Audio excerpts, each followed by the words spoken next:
बंदी छोड़ सतगुरु रामपाल जी परमेश्वर जी की जय हो।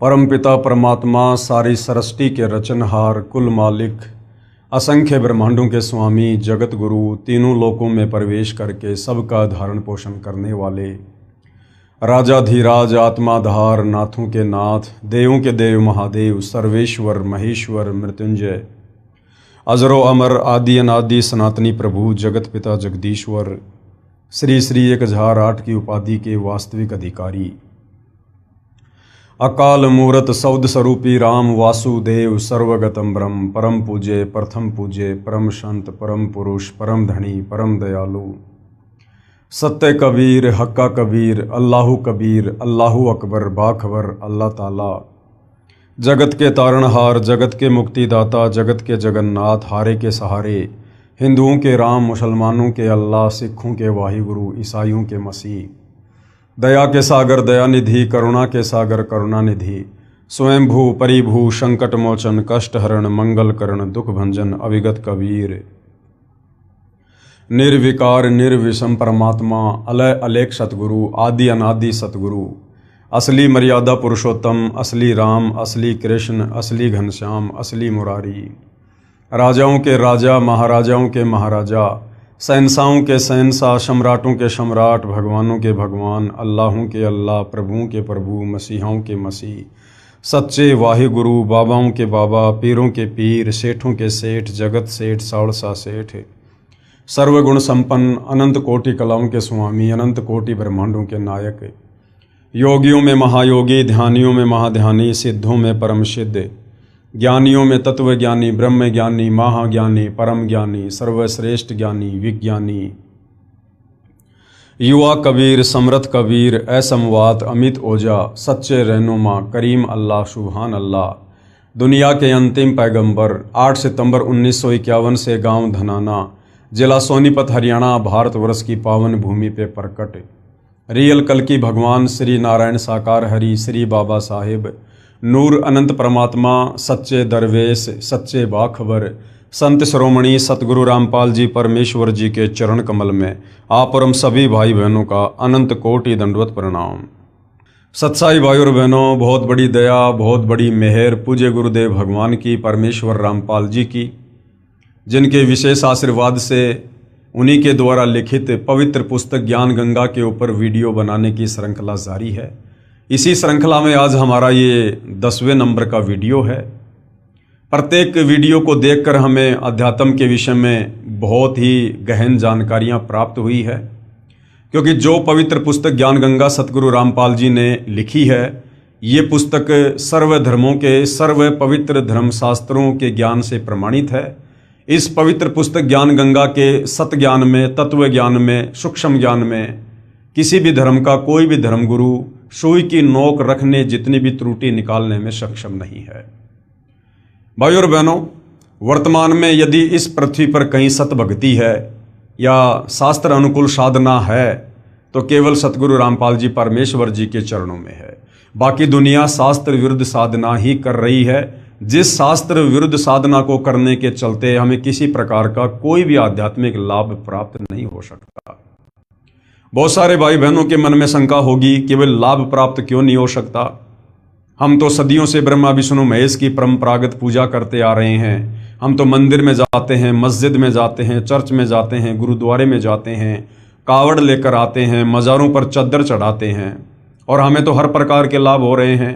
हमारे काम धंधे बहुत बढ़िया चल रहे हैं, दिन दोगुनी रात चौगुनी, हम व्यापार में उन्नति कर रहे हैं, हमारे बच्चे विदेशों में पढ़ रहे हैं, बड़ी बड़ी जॉब लग गए हैं, हमने बड़े बड़े मकान बना लिए हैं, हम बहुत जो है सुखी हैं। तो भाई और बहनों, यदि आप सतगुरु रामपाल जी परमेश्वर जी की वर्तमान में सही है तो आप शास्त्र वेदना कर रहे हैं।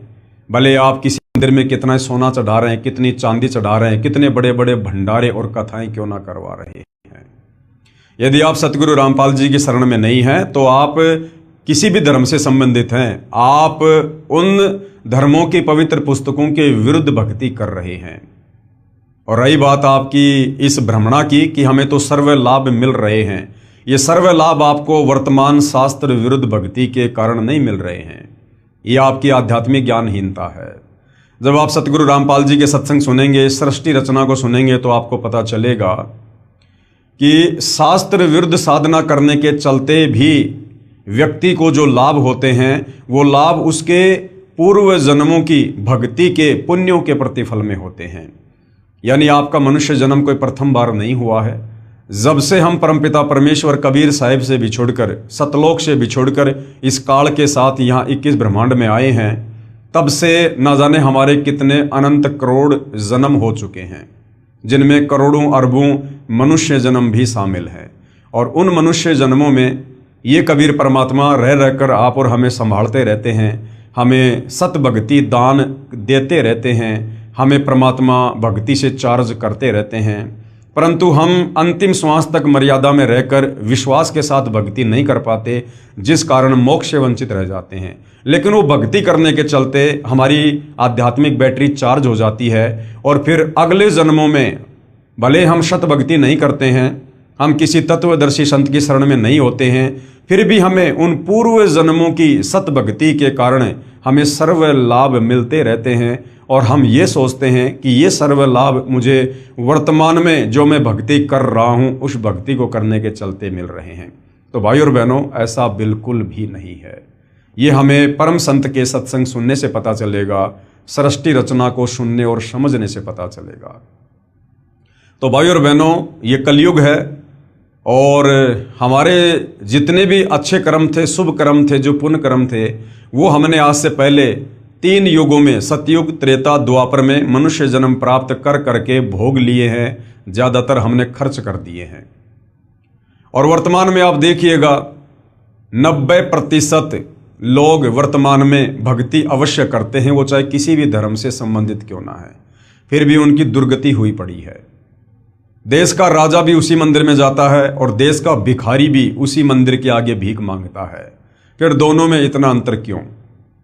भाई और बहनों, दोनों ही शास्त्र विरुद्ध साधना कर रहे हैं। उस राजा के अभी पूर्व जन्मों के पुण्य चल रहे हैं, भिखारी के पूर्व जन्म के पुण्य समाप्त हो चुके हैं। और जिस दिन उस राजा के पुण्य समाप्त होंगे, उसकी भी ऐसी दुर्गति होगी, फिर आने वाले मनुष्य जन्म में या वर्तमान जन्म में भी हो सकती है। तो भाई और बहनों, इस आध्यात्मिक ज्ञान को अच्छे से समझने के लिए आप लोगों ने सृष्टि रचना को समझना बहुत ज़रूरी है।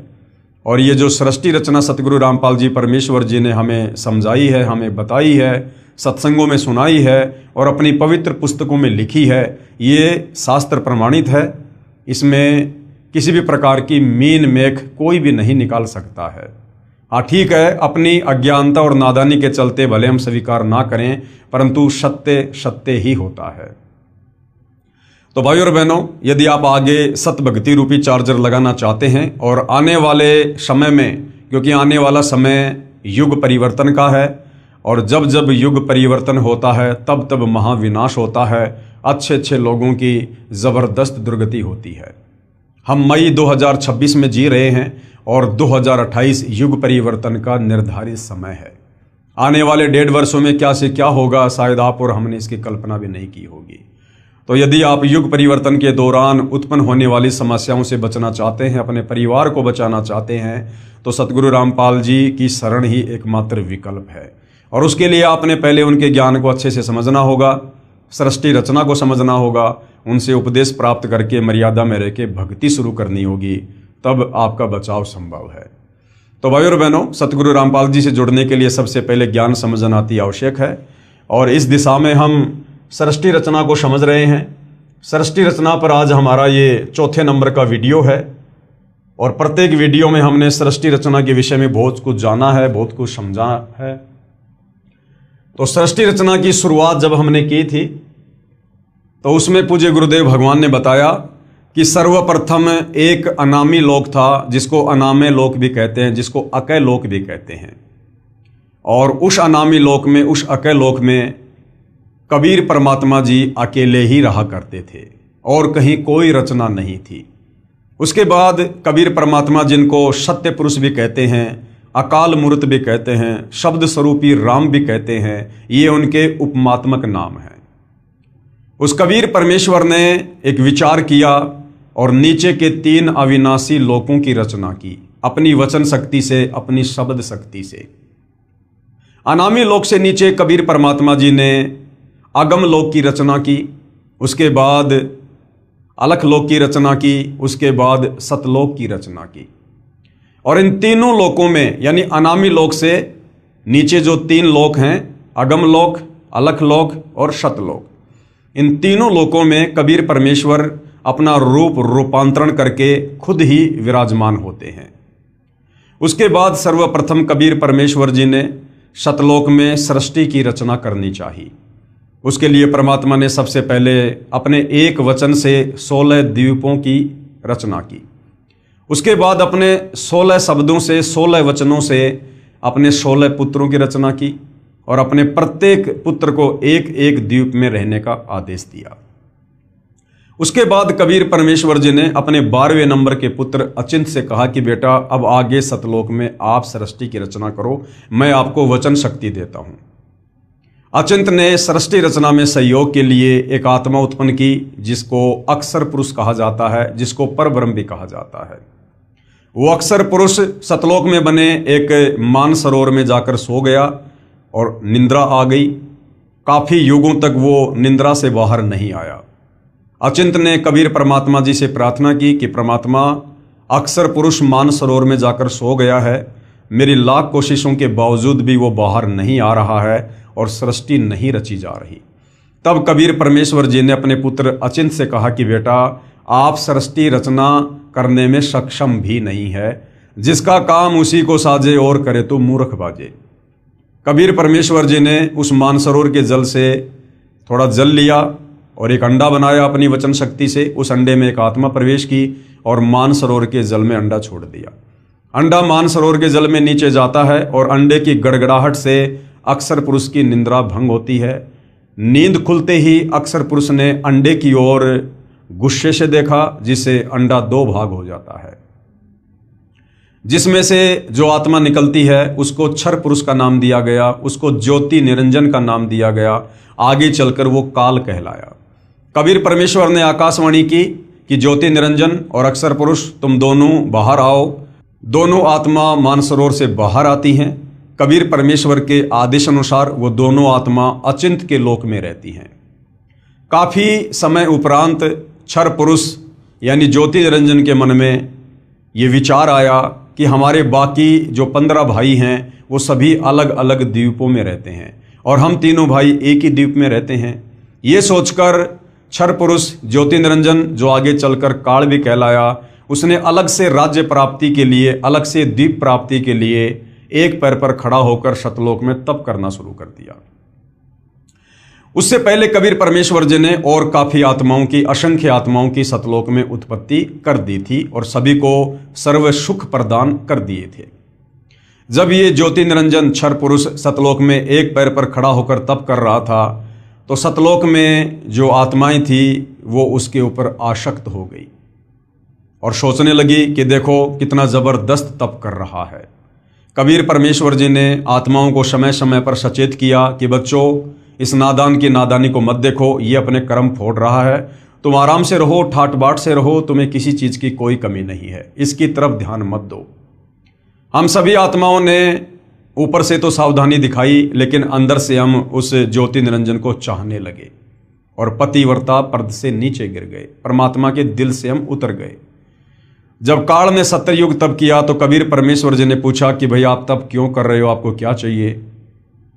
तो क्षर पुरुष ने कहा कि मैं जहां रह रहा हूं वो जगह मेरे लिए कम है, मुझे अलग से राज्य प्रदान कीजिए। कबीर परमेश्वर ने क्षर पुरुष को 21 ब्रह्मांड दे दिए जो सतलोक में ही थे।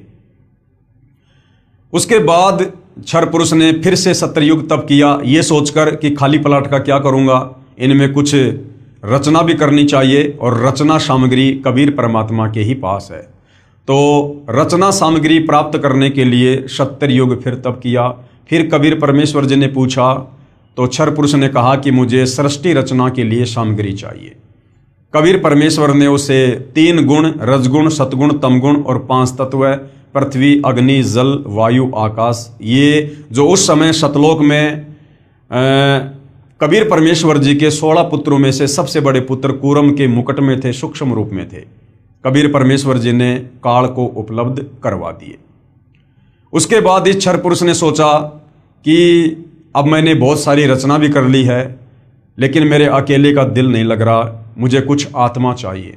ये सोचकर उसने 64 युग फिर तप किया। जब 64 युग तप कर लिया तो कबीर परमेश्वर जी ने पूछा कि भाई क्षर पुरुष, अब आपको क्या चाहिए? जो आपको चाहिए था मैंने आपको सब कुछ दे दिया। तो क्षर पुरुष ने कहा कि पिताजी, मुझे कुछ आत्मा दे दो, मेरा अकेले का मन नहीं लगता है। तो कबीर परमेश्वर जी ने कहा कि भाई देखो, आत्मा मैं आपको किसी भी कीमत पर नहीं दे सकता, ये मेरे अंश हैं, मेरे वचन से उत्पन्न हैं, मेरे बच्चे हैं, और आपको कुछ चाहिए तो आप ले सकते हो। लेकिन भाई और बहनों, हम अपने कबीर परमेश्वर जी से दिल हटाकर इस काल के ऊपर हम दिल लगा चुके थे, इसलिए हम पतिव्रता पद से नीचे गिर चुके थे। तो कबीर परमेश्वर जी ने कहा कि भाई क्षर पुरुष, अगर कोई अपनी मर्जी से तेरे साथ जाना चाहता है तो मैं भेज सकता हूँ। तो कबीर परमात्मा और क्षर पुरुष दोनों हम सभी आत्माओं के पास आए, और कबीर परमेश्वर जी ने कहा कि भाई कौन कौन आत्मा है जो इस क्षर पुरुष के साथ इसके 21 ब्रह्मांडों में जाना चाहती है, क्योंकि परमात्मा ने उसको प्रथम बार उसके 70 युग वाले तप के बदले में 21 ब्रह्मांड दिए थे। काफी देर तक सन्नाटा छाया रहा, किसी ने भी हाथ खड़ा नहीं किया।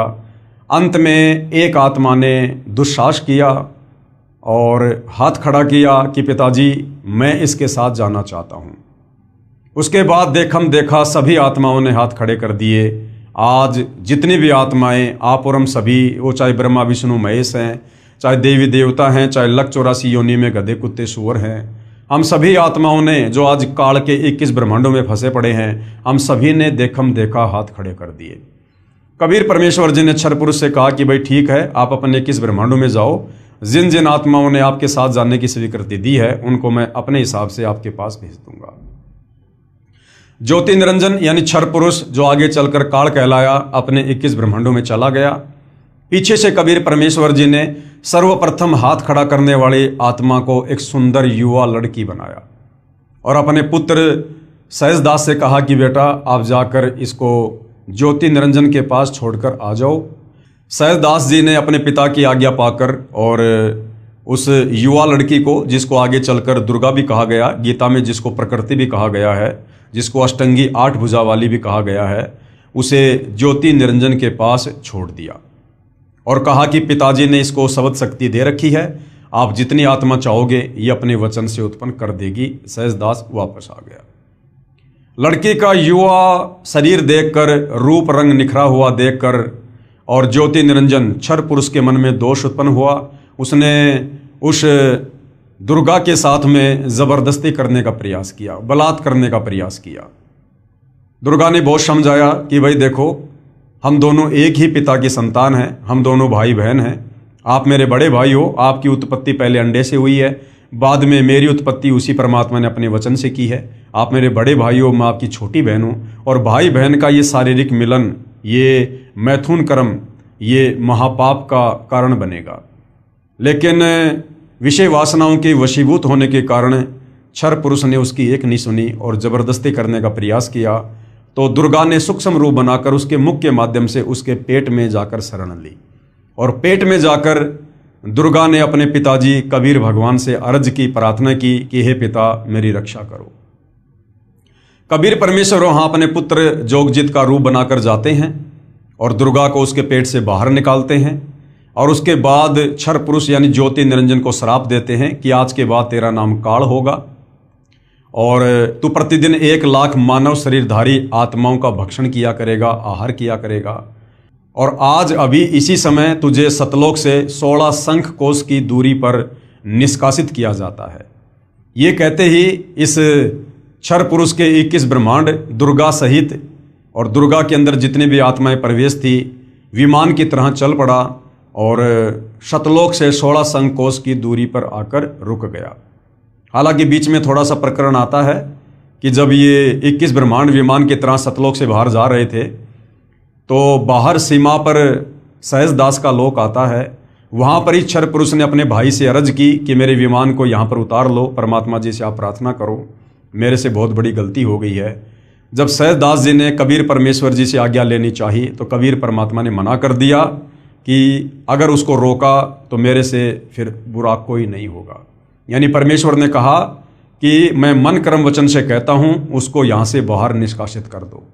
सहजदास ने कहा कि भैया मेरे बस की बात नहीं है, पिताजी ने मना कर दिया है। और सतलोक से 16 संकोश की दूरी पर इस काल के 21 ब्रह्मांड आकर स्थिर हो गए परमेश्वर की वचन शक्ति से, जिसको हम गुरुत्वाकर्षण शक्ति कहते हैं। उसके बाद भाई और बहनों, इस काल ने, क्षर पुरुष ने, ज्योति निरंजन ने दुर्गा के साथ में मनमानी करनी चाहिए और कहा कि अब मेरा कौन क्या बिगाड़ेगा, अब जो मन में आएगा वो मैं करूँगा, मुझे जो सज़ा मिलनी थी वो पिताजी ने दे दी है। दुर्गा ने फिर समझाया, बहुत कोशिश की, लेकिन ये नहीं माना। अंत में इसने दुर्गा के साथ में पति पत्नी व्यवहार किया और 3 पुत्रों की रचना की, ब्रह्मा की, विष्णु की और शंकर जी की। और अपने तीनों बेटों को एक एक गुण से युक्त कर दिया। रजगुण से ब्रह्मा जी को, सतगुण से विष्णु जी को, तमगुण से शंकर जी को। तीनों पुत्रों की उत्पत्ति करके ब्रह्मा जी को कमल के फूल के ऊपर बैठाकर अचेत कर दिया, विष्णु जी को शेषनाग की सैया के ऊपर लेटाकर अचेत कर दिया और शंकर जी को कैलाश पर्वत पर बैठाकर अचेत कर दिया। और दुर्गा से कहा कि दुर्गा, अब आज के बाद मैं प्रतिज्ञा करता हूं कि मैं किसी को भी अपने वास्तविक काल रूप में दर्शन नहीं दूंगा, क्योंकि मुझे परमात्मा जी ने श्राप दिया है। मुझे प्रतिदिन 1 लाख मानव शरीरधारी आत्माओं को खाना पड़ेगा। अगर मेरे इस दुष्कर्म का संसार में आत्माओं को पता चल गया तो फिर कोई भी मेरी पूजा नहीं करेगा और सब लोग यहाँ से बाहर निकलने का प्रयास करेंगे जब कभी कबीर परमात्मा इस लोक में ज्ञान समझाने आएंगे। तो काल ने एक अटल प्रतिज्ञा कर ली कि आज के बाद मैं अपने वास्तविक रूप में किसी को दर्शन नहीं दूंगा। और दुर्गा, अब आप इन तीनों बेटों के माध्यम से मेरे भोजन की व्यवस्था करो, सृष्टि की उत्पत्ति करो। दुर्गा ने काल का आदेश प्राप्त करके और अपने तीनों पुत्रों को सचेत कर दिया, आपस में उनको इकट्ठा कर दिया।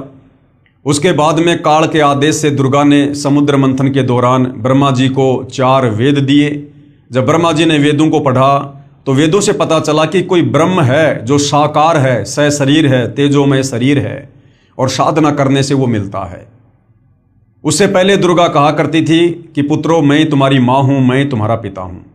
लेकिन जब ब्रह्मा जी ने वेद पढ़े और वेदों में पढ़ा कि कोई परमात्मा अलग है, तो ब्रह्मा जी ने कहा कि माँ, वेदों में तो लिखा है कि ब्रह्म कोई और है, आप कह रही हो कि ब्रह्म मैं ही हूँ, मैं तुम्हारी माँ हूँ, मैं तुम्हारा पिता हूँ। तो दुर्गा ने सच बताना पड़ा और दुर्गा ने कहा कि बेटा तुम्हारा पिता है, लेकिन वो तुम्हें दर्शन नहीं देगा। ये बात सुनकर ब्रह्मा जी को अपनी माता की बातों पर अविश्वास हो गया और ब्रह्मा ने सोचा कि मैं अपने पिता के दर्शन करूंगा। ये सोचकर ब्रह्मा जी उत्तर दिशा की ओर चल दिए, जहां पर अंधेरा ही अंधेरा था। जाने से पहले दुर्गा ने कहा कि बेटा, अगर तुझे तेरे पिता ब्रह्म ने दर्शन नहीं दिए तो तू क्या करेगा? ब्रह्मा ने कहा कि मैं आपको अपनी शक्ल नहीं दिखाऊंगा। 4 युग तक ब्रह्मा जी ने ध्यान लगाया, परंतु काल यानी ब्रह्म ने उसको दर्शन नहीं दिए। उधर से काल ब्रह्म ने आकाशवाणी की कि दुर्गा, सृष्टि क्यों नहीं रची जा रही है?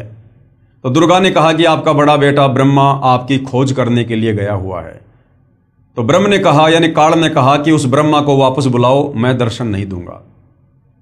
दुर्गा ने अपनी शब्द शक्ति से गायत्री नाम की एक लड़की उत्पन्न की और कहा कि अपने भाई ब्रह्मा को लेकर आओ किसी भी प्रकार से। गायत्री चली जाती है। ब्रह्मा जी समाधि में थे। गायत्री ने ध्यान से दुर्गा से जब बातचीत की, संवाद किया, तो दुर्गा ने कहा कि आप उसके पैर को हाथ लगाओ, उसके चरणों को स्पर्श करो। गायत्री ने ऐसा ही किया और ब्रह्मा जी का ध्यान भंग हुआ। ब्रह्मा जी ने कहा कि तू कौन उल्टा है जिसने मेरी समाधि भंग कर दी, मेरा ध्यान भंग कर दिया, मैं तुझे श्राप दूंगा। तो गायत्री ने कहा कि श्राप बाद में देना, पहले मेरी बात सुन लो। मुझे माता ने भेजा है तुम्हें वापस लाने के लिए, क्योंकि तुम्हारे बिना सृष्टि नहीं रची जा रही है। तो ब्रह्मा ने कहा कि भाई गायत्री, मैं वापस कैसे चलूं? मुझे पिताजी के दर्शन नहीं हुए और मैं तो प्रतिज्ञा करके आया था कि जब तक पिताजी के दर्शन नहीं होंगे मैं अपना मुंह नहीं दिखाऊंगा। गायत्री की मजबूरी थी ब्रह्मा को वापस लेकर जाना। तो गायत्री ने कहा कि आपको तो चलना पड़ेगा। तो ब्रह्मा जी ने कहा कि एक शर्त पर चल सकता हूं, यदि आप मेरी झूठी गवाही दे दो कि हाँ, मेरे सामने ब्रह्मा को इसके पिता ने दर्शन दिए। गायत्री ने कहा कि मैं झूठी गवाह नहीं दे सकती तो मैं नहीं चलूंगा। लेकिन गायत्री की मजबूरी थी। गायत्री ने सोचा कि अगर कल को मेरी बात झूठी हो गई तो मैं अकेली जो है माता के दंड का भागी बनूंगी। तो क्यों ना इस ब्रह्मा को भी बराबर का भागीदार बनाया जाए। गायत्री ने एक ऐसी शर्त रखी कि आपको मेरे साथ में शारीरिक संबंध बनाने पड़ेंगे, रति क्रिया करनी पड़ेगी, तब मैं आपकी झूठी गवाही दूंगी। ब्रह्मा जी की मजबूरी थी और दोनों ने वो कर्म किया। उसके बाद गायत्री ने सोचा क्यों ना एक गवाह और बनाया जाए। तो ब्रह्मा से बात करने के बाद में, ब्रह्मा की सहमति के बाद में, गायत्री ने अपने वचन से एक पोहपति नाम की लड़की उत्पन्न की और उसको भी यही कहा कि आप ऐसे ऐसे गवाही दो।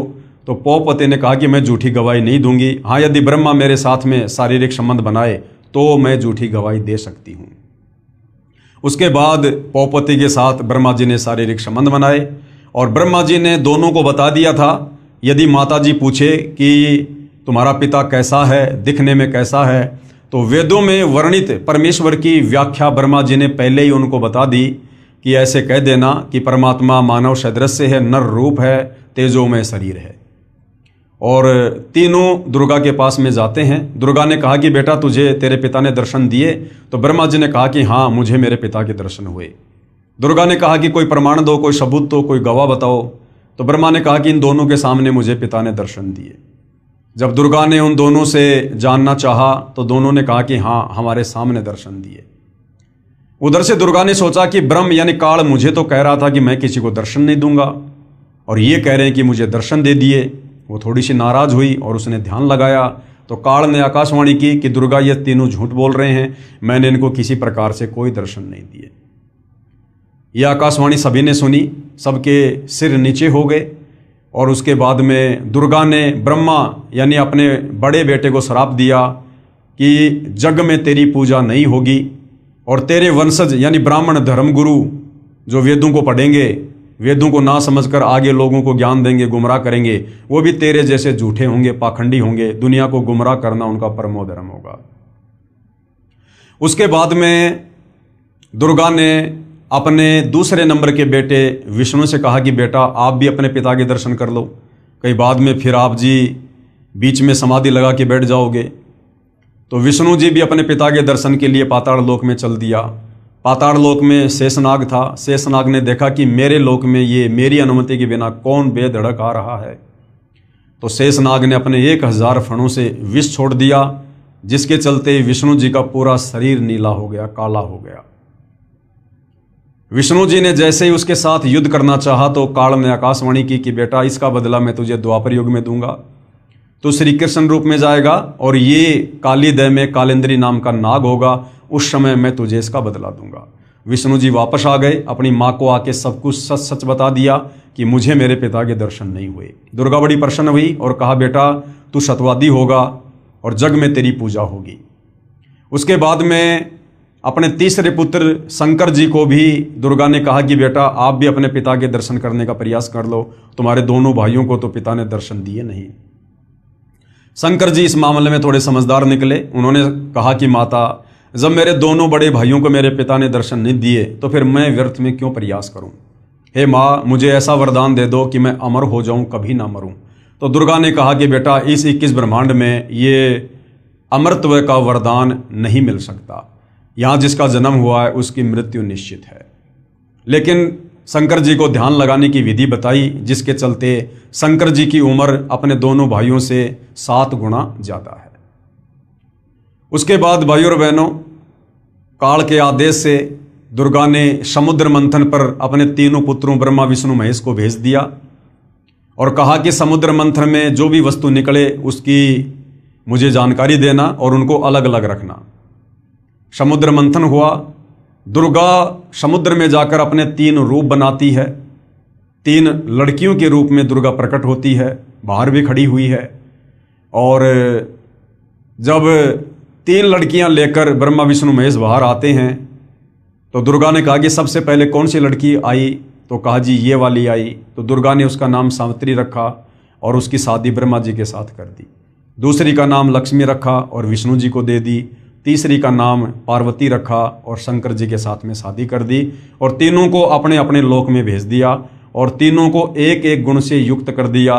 ब्रह्मा जी को रजोगुण से युक्त कर दिया, जिसके चलते तीनों लोकों के प्राणी रजोगुण के प्रभाव से संतान उत्पत्ति करते हैं।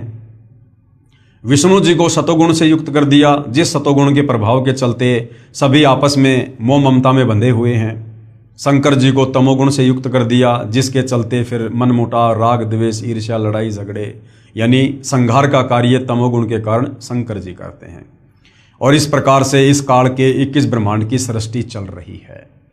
कुल मिला के भाइयों और बहनों बात यह है कि इस काल को प्रतिदिन 1 लाख मानव शरीरधारी स्त्री या पुरुषों के सूक्ष्म शरीर से निकली वासना को खाने का श्राप लगा हुआ है, जिसके चलते ये गुप्त ऊपर 21वें ब्रह्मांड में रहता है, जहाँ पर इसने तपतशिला बना रखी है, जीवों को भून भून के खाता है और अपने तीनों पुत्रों की ब्रह्मा विष्णु महेश की जो है ड्यूटी लगा रखी है अपने भोजन के लिए, आप और हम मानव शरीरधारी प्राणियों की उत्पत्ति करने की।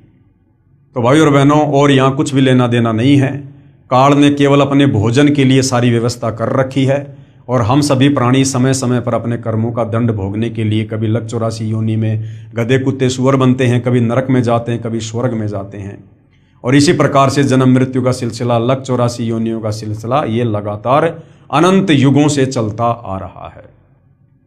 इस काल की चक्की से बाहर निकालने के लिए, इन कष्टों से बाहर निकालने के लिए वो कबीर परमात्मा, सारी सृष्टि का मालिक, सतलोक से चलकर स्वयं ही यहाँ पर समय समय पर आता है।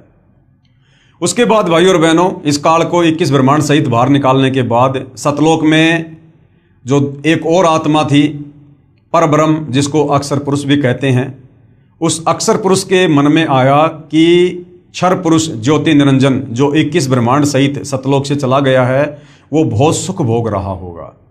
अक्षर पुरुष उसकी याद में रहने लगा, भक्ति भी करने लगा, लेकिन व्याकुल रहने लगा, चिंतित रहने लगा उस काल की याद में।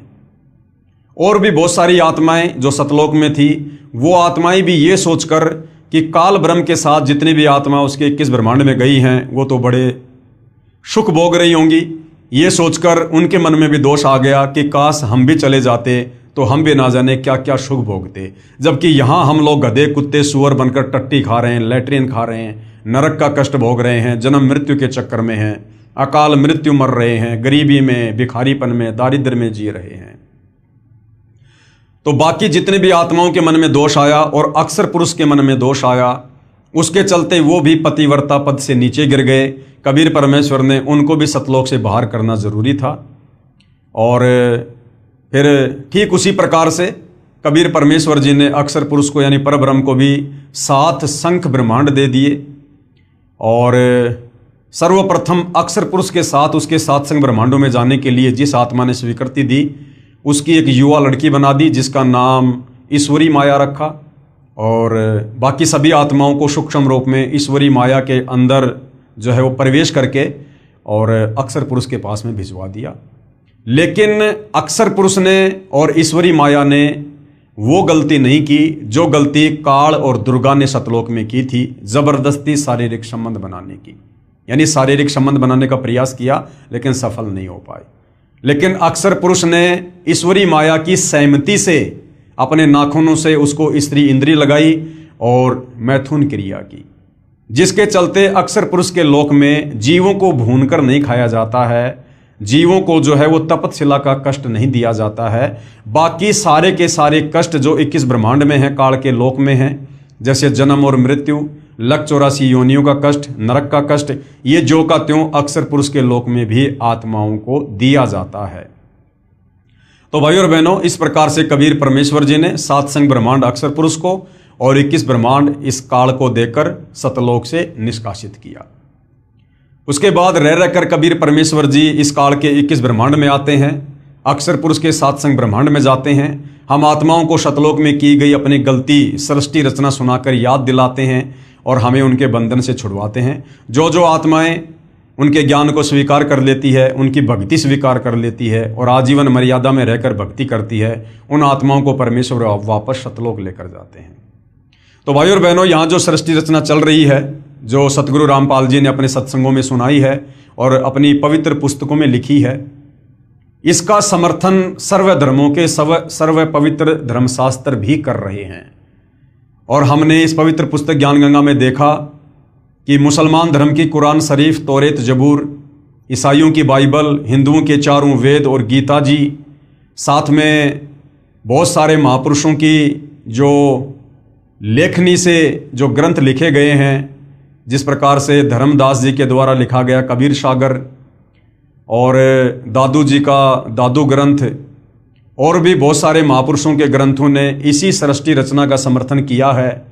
जो सृष्टि रचना कबीर परमेश्वर 650 साल पहले बनारस के काशी में बताया करते थे, जिस समय उनको अनपढ़ कहकर रिजेक्ट कर दिया गया था, आज उसी सृष्टि रचना को हमारे सर्व धर्मों के धर्मशास्त्र समर्थन दे रहे हैं। तो आज भाई और बहनों, सृष्टि रचना का ये लास्ट वीडियो है और आदरणीय गरीबदास जी जो गांव छुड़ानी जिला झज्जर हरियाणा में हुए, जिनको कबीर परमेश्वर जी 10 साल की उम्र में सतलोक से चलकर धरती पर प्रकट होकर जिंदा बाबा के रूप में मिले, उनको अपना ज्ञान समझाया, उनकी आत्मा को शरीर से निकालकर सतलोक ले गए, सतलोक दिखाया, पूरी सृष्टि रचना से वाकिफ कराया और सर्व ब्रह्मांड दिखाए, ब्रह्मा विष्णु महेश के लोग दिखाए, दुर्गा का लोग दिखाया, काल का लोग दिखाया, तपतशिला दिखाई, नरक स्वर्ग सब कुछ दिखाया, उनका ज्ञान योग खोला। और आदरणीय गरीबदास जी ने फिर 5वें वेद सूक्ष्म वेद की रचना की। तो आज कबीर परमेश्वर जी ने जो सृष्टि रचना हमें बताई है, समझाई है, जो समय समय पर चारों युगों में बताते रहते हैं, आदरणीय गरीबदास जी जो लगभग 300 साल पहले गांव छुड़ानी जिला झज्जर हरियाणा में हुए थे, उनके द्वारा लिखित ग्रंथ सदग्रंथ साहिब में, जिसमें 24,000 वाणियाँ हैं, विश्व की सभी भाषाओं के शब्दों का समावेश है, जिसको सदग्रंथ साहिब भी कहते हैं, 5वां वेद सूक्ष्म वेद भी कहते हैं, उसमें सृष्टि रचना का ज्यों का त्यों प्रमाण है। अब हम पढ़ेंगे, देखेंगे, ताकि हमें पूर्ण विश्वास हो जाए कि सतगुरु रामपाल जी ने हमें जो सृष्टि रचना बताई है वो ज्यों की त्यों है और हमने उस पर विश्वास करना चाहिए और उनसे उपदेश लेकर अपनी आत्मा का कल्याण करवाना चाहिए।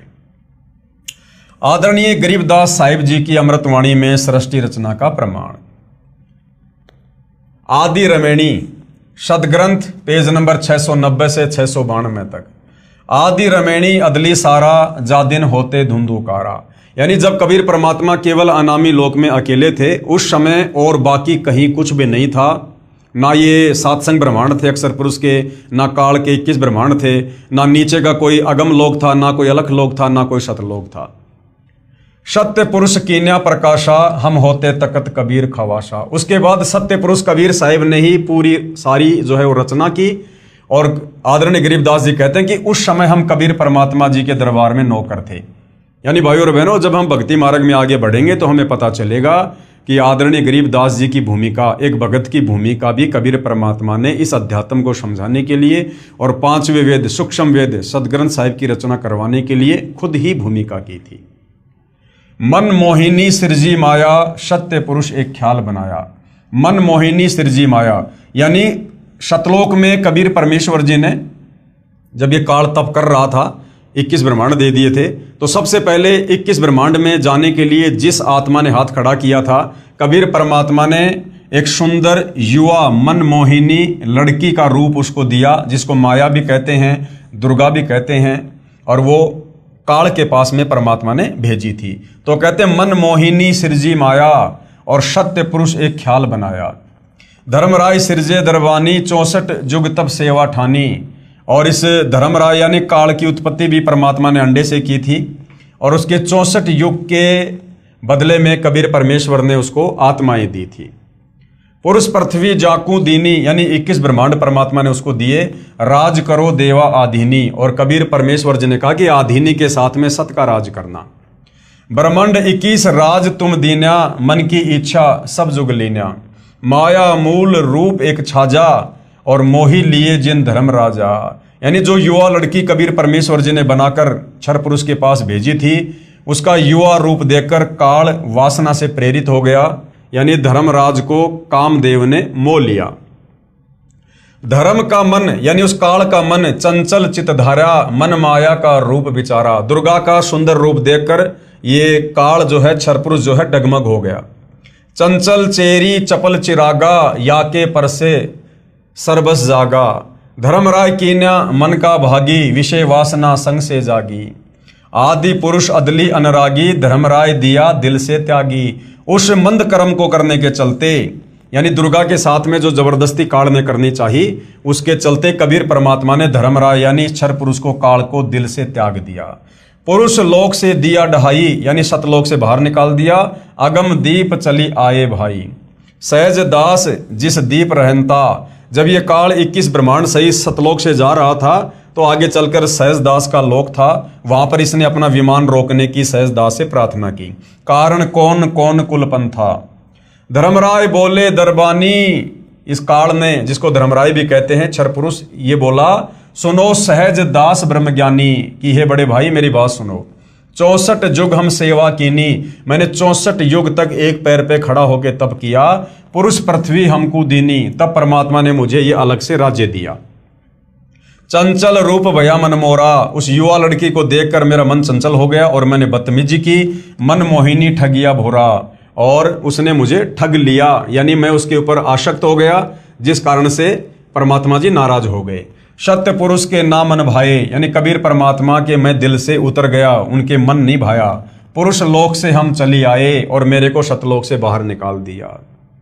अगर दीप सुनत बड़भागी, सहज दास मेटो मन पागी, यानी अब आप मेरे इस 21 ब्रह्मांड को, विमान को अपने लोक में रख लो, मैं यहां रह जाऊंगा। बोले सहज दास दिलदानी, हम तो चाकर सत सहदानी। सहज दास जी बोले भाई मैं तो कबीर परमात्मा का नौकर हूं, सत्य पुरुष से अर्ज गुजारूं तब तुम्हारा विमान उतारूं। पहले मैं कबीर भगवान से, सत्य पुरुष से प्रार्थना करूंगा, अगर उनकी आज्ञा होगी तो मैं तेरे विमान को यहां पर रोकूंगा। सहज दास को किया पियाना, सहज दास कबीर परमेश्वर जी के पास में गए, सत्य लोक लिया परवाना, यानी सतलोक के लिए चल दिए। सत्य पुरुष साहिब सरभंगी, अविगत अदली अचल अभंगी, यानी कबीर परमेश्वर की उन्होंने तरह तरह से महिमा की। धर्मराय तुमरा दरबानी, कि एक वो क्षर पुरुष, वो धर्मराय आपके दरबार का नौकर, अगर दीप चली गए प्राणी। कौन हुक्म अदली एक साचा, हे कबीर परमात्मा मेरे लिए क्या आदेश है, उसके विमान को रोकना है या नहीं रोकना है। विषय लोक जा तीन्यू बाचा, कबीर परमात्मा ने कहा कि उसको विषय लोक में जाने दो, उसको यहां से बाहर निकलने दो। तीन्यू बाचा यानी मन कर्म वचन से कहता हूं, उसको यहां से निकालो। सहज विमान चले अधिकाई, छिन में अगर दीप चली आई। सहज दास पल भर में वहां से वापस आ गया। हम तो अर्ज करी अनुरागी, कि भाई ज्योति निरंजन मैंने तो सत्य पुरुष से अर्ज की थी तुम विषय लोक जाओ बड़भागी, लेकिन परमात्मा ने मना कर दिया, तुम विषय लोक में जाओ। धर्मराय के चले विमाना, और 21 ब्रह्मांड विमान की तरह वहां से चल पड़े। मान सरोवर आए प्राणा, उसके बाद सतलोक में एक मान सरोवर है, वहां पर वो विमान आया। मान सरोवर रहन न पाए, काल ने वहां पर रहने की कोशिश की लेकिन परमात्मा ने वहां भी नहीं रहने दिया। दरे दरे कबीरा थाना लाए, वहां पर कबीर परमात्मा खुद ही बैठे हुए थे। बंकनाल की विस्मी बाटी, तहां कबीरा रोकी घाटी। इन पांचों मिल जगत बंधाना, लख 84 जीव संताना। उसके बाद भाई और बहनों आगे की जो सृष्टि है उसका आपको ज्ञान है ही, कि किस प्रकार से इस काल ने अपने भोजन के लिए और दुर्गा से अपने 3 पुत्रों की रचना की, तीनों को एक एक गुण से युक्त कर दिया, और हम जीवों की उत्पत्ति और संहार करवा के किस प्रकार से ये काल अपनी 21 ब्रह्मांड की सृष्टि चला रहा है। तो कहते हैं इन पांचों मिल जगत बंधाना, इन पांचों यानी काल, दुर्गा और तीनों इनके बेटे ब्रह्मा विष्णु महेश, इन पांचों ने मिलकर पूरे संसार को मूर्ख बना रखा है, सबको कर्म बंधन में लख 84 में जन्म मरण में बांध रखा है। इन पांचों मिल जगत बंधाना, लख 84 जीव संताना, लख 84 में जीवों को यातना दे रहे हैं। ब्रह्मा विष्णु महेश और माया धर्मराय का राज पठाया। ये ब्रह्मा विष्णु और महेश और इनकी माता माया, ये दुर्गा, ये चारों मिलकर ये धर्मराय यानी काल के राज्य को चला रहे हैं। यो खोकापुर झूठी बाजी, ये काल का 21 ब्रह्मांड, इसको खोकापुर कहा गया है। और भिस्त बैकुंठ दगासी साजी, और इसने जो नरक सुरक बना रखे ना केवल हमारे को धोखा देने के लिए। कृत्रिम जीव बुलाने भाई, निज घर की तो खबर न पाई, और हमारे को एक कृत्रिम जीव बना दिया, आत्माओं के ऊपर ये चोला लगा के हमारे को जन्मने और मरने वाले जीवों की संज्ञा में ला के खड़ा कर दिया। और निज घर की तो खबर न पाई, और हमारा जो वास्तव में जो घर है सतलोक, उसकी अब किसी को खबर नहीं लगने देता कि तुम कहां से आए थे, क्यों आए थे, क्या तुमने गलती करी थी जिस कारण से तुम यहां पर फंसे पड़े हो, इसकी खबर नहीं लगने दे रहा। 1.25 लाख उपजे नित हंसा, 1.25 लाख जीवों की उत्पत्ति दुर्गा काल के लिए रोजाना करती है। 1 लाख विनसे नित हंसा, और 1 लाख को ये काल रोजाना खाता है। उत्पत्ति खपती प्रलय केरी, हर शोक जोरा जमजेरी, यानी जन्म मरण और ये दुख, ये सारे यहाँ पर काल के जो कष्ट हैं वो दिए जा रहे हैं। पांचों तत्व हैं प्रलय माही, सतगुण रजगुण तमगुण झाई। आठों अंग मिली है माया, पिंड ब्रह्मंड सकल भरमाया। या में सुरती शब्द की डोरी, पिंड ब्रह्मंड लगी है खोरी। श्वासा पारस मन गए राखो, खोले कपाट अमीर चाखो। यानी कबीर परमेश्वर जी आकर जो श्वासों का नाम देते हैं, सतनाम देते हैं, उससे फिर हमारा ज्ञान योग खुलता है और हमें यहाँ से बाहर निकलने का रास्ता मिलता है। सुनाऊं हंस शब्द सुनदासा, अगम दीप है अग है बासा। फिर कबीर परमेश्वर तत्वदर्शी संत के रूप में आते हैं और हमें फिर वास्तविक ज्ञान बताते हैं, भक्ति देते हैं और हमें फिर अगम दीप यानी सबसे आगे का जो दीप है, जो सतलोक है, हमें उसकी जानकारी देते हैं। भवसागर जमदंड जमाना, धर्मराय का है तलबाना। पांचों ऊपर पद की नगरी, बाट विहंगम बंकी डगरी। इन पांचों के ऊपर दुर्गा काल और ब्रह्मा विष्णु महेश के ऊपर वो वास्तविक वो नगर है, सतलोक है, जहाँ पर जाना इतनी आसान बात नहीं है। हमरा धर्मराय से दावा, भवसागर में जीव भरमावा। कबीर परमेश्वर का जो है इस धर्मराज यानी काल के साथ में एग्रीमेंट है। हम तो कहें अगम की वाणी, जहाँ अविगत अदली आप बिनानी। बंदी छोड़ हमारा नामम, अजर अमर है अस्त्र ठामर। जुगन जुगन हम कहते आए, जम जोरा से हंस छुड़ाए। यानी युगों युगों से हम यहाँ पर आ रहे हैं, सृष्टि रचना बता रहे हैं, ज्ञान समझा रहे हैं। जम यानी काल, जोरा यानी मौत, इससे हम जीवों को छुटाने का प्रयास करते हैं। जो कोई माने शब्द हमारा, जो हमारे ज्ञान को स्वीकार कर लेता है, भवसागर नहीं भरमै धारा, वो दोबारा काल के किस ब्रह्मांड में नहीं आता, उसका मोक्ष हो जाता है। या में सुरती शब्द का लेखा, तन अंदर मन कहो किन देखा। दास गरीब अगम की वाणी, खोजा हंसा शब्द सैदानी। उपरोक्त अमृतवाणी का भावार्थ है कि आदरणीय गरीबदास साहिब जी ने भी यही कहा है कि यहाँ पहले केवल अंधकार था तथा पूर्ण परमात्मा कबीर साहिब जी सतलोक में तख्त सिंहासन पर विराजमान थे। हम वहाँ चाकर थे यानी नौकर थे। परमात्मा ने ज्योति निरंजन को उत्पन्न किया, फिर उसके तप के प्रतिफल में 21 ब्रह्मांड प्रदान किए। फिर माया यानी प्रकृति, जिसको दुर्गा भी कहते हैं, उसकी उत्पत्ति की। युवा दुर्गा के रूप पर मोहित होकर ज्योति निरंजन यानी ब्रह्म ने दुर्गा यानी प्रकृति से बलात्कार करने की चेष्टा की।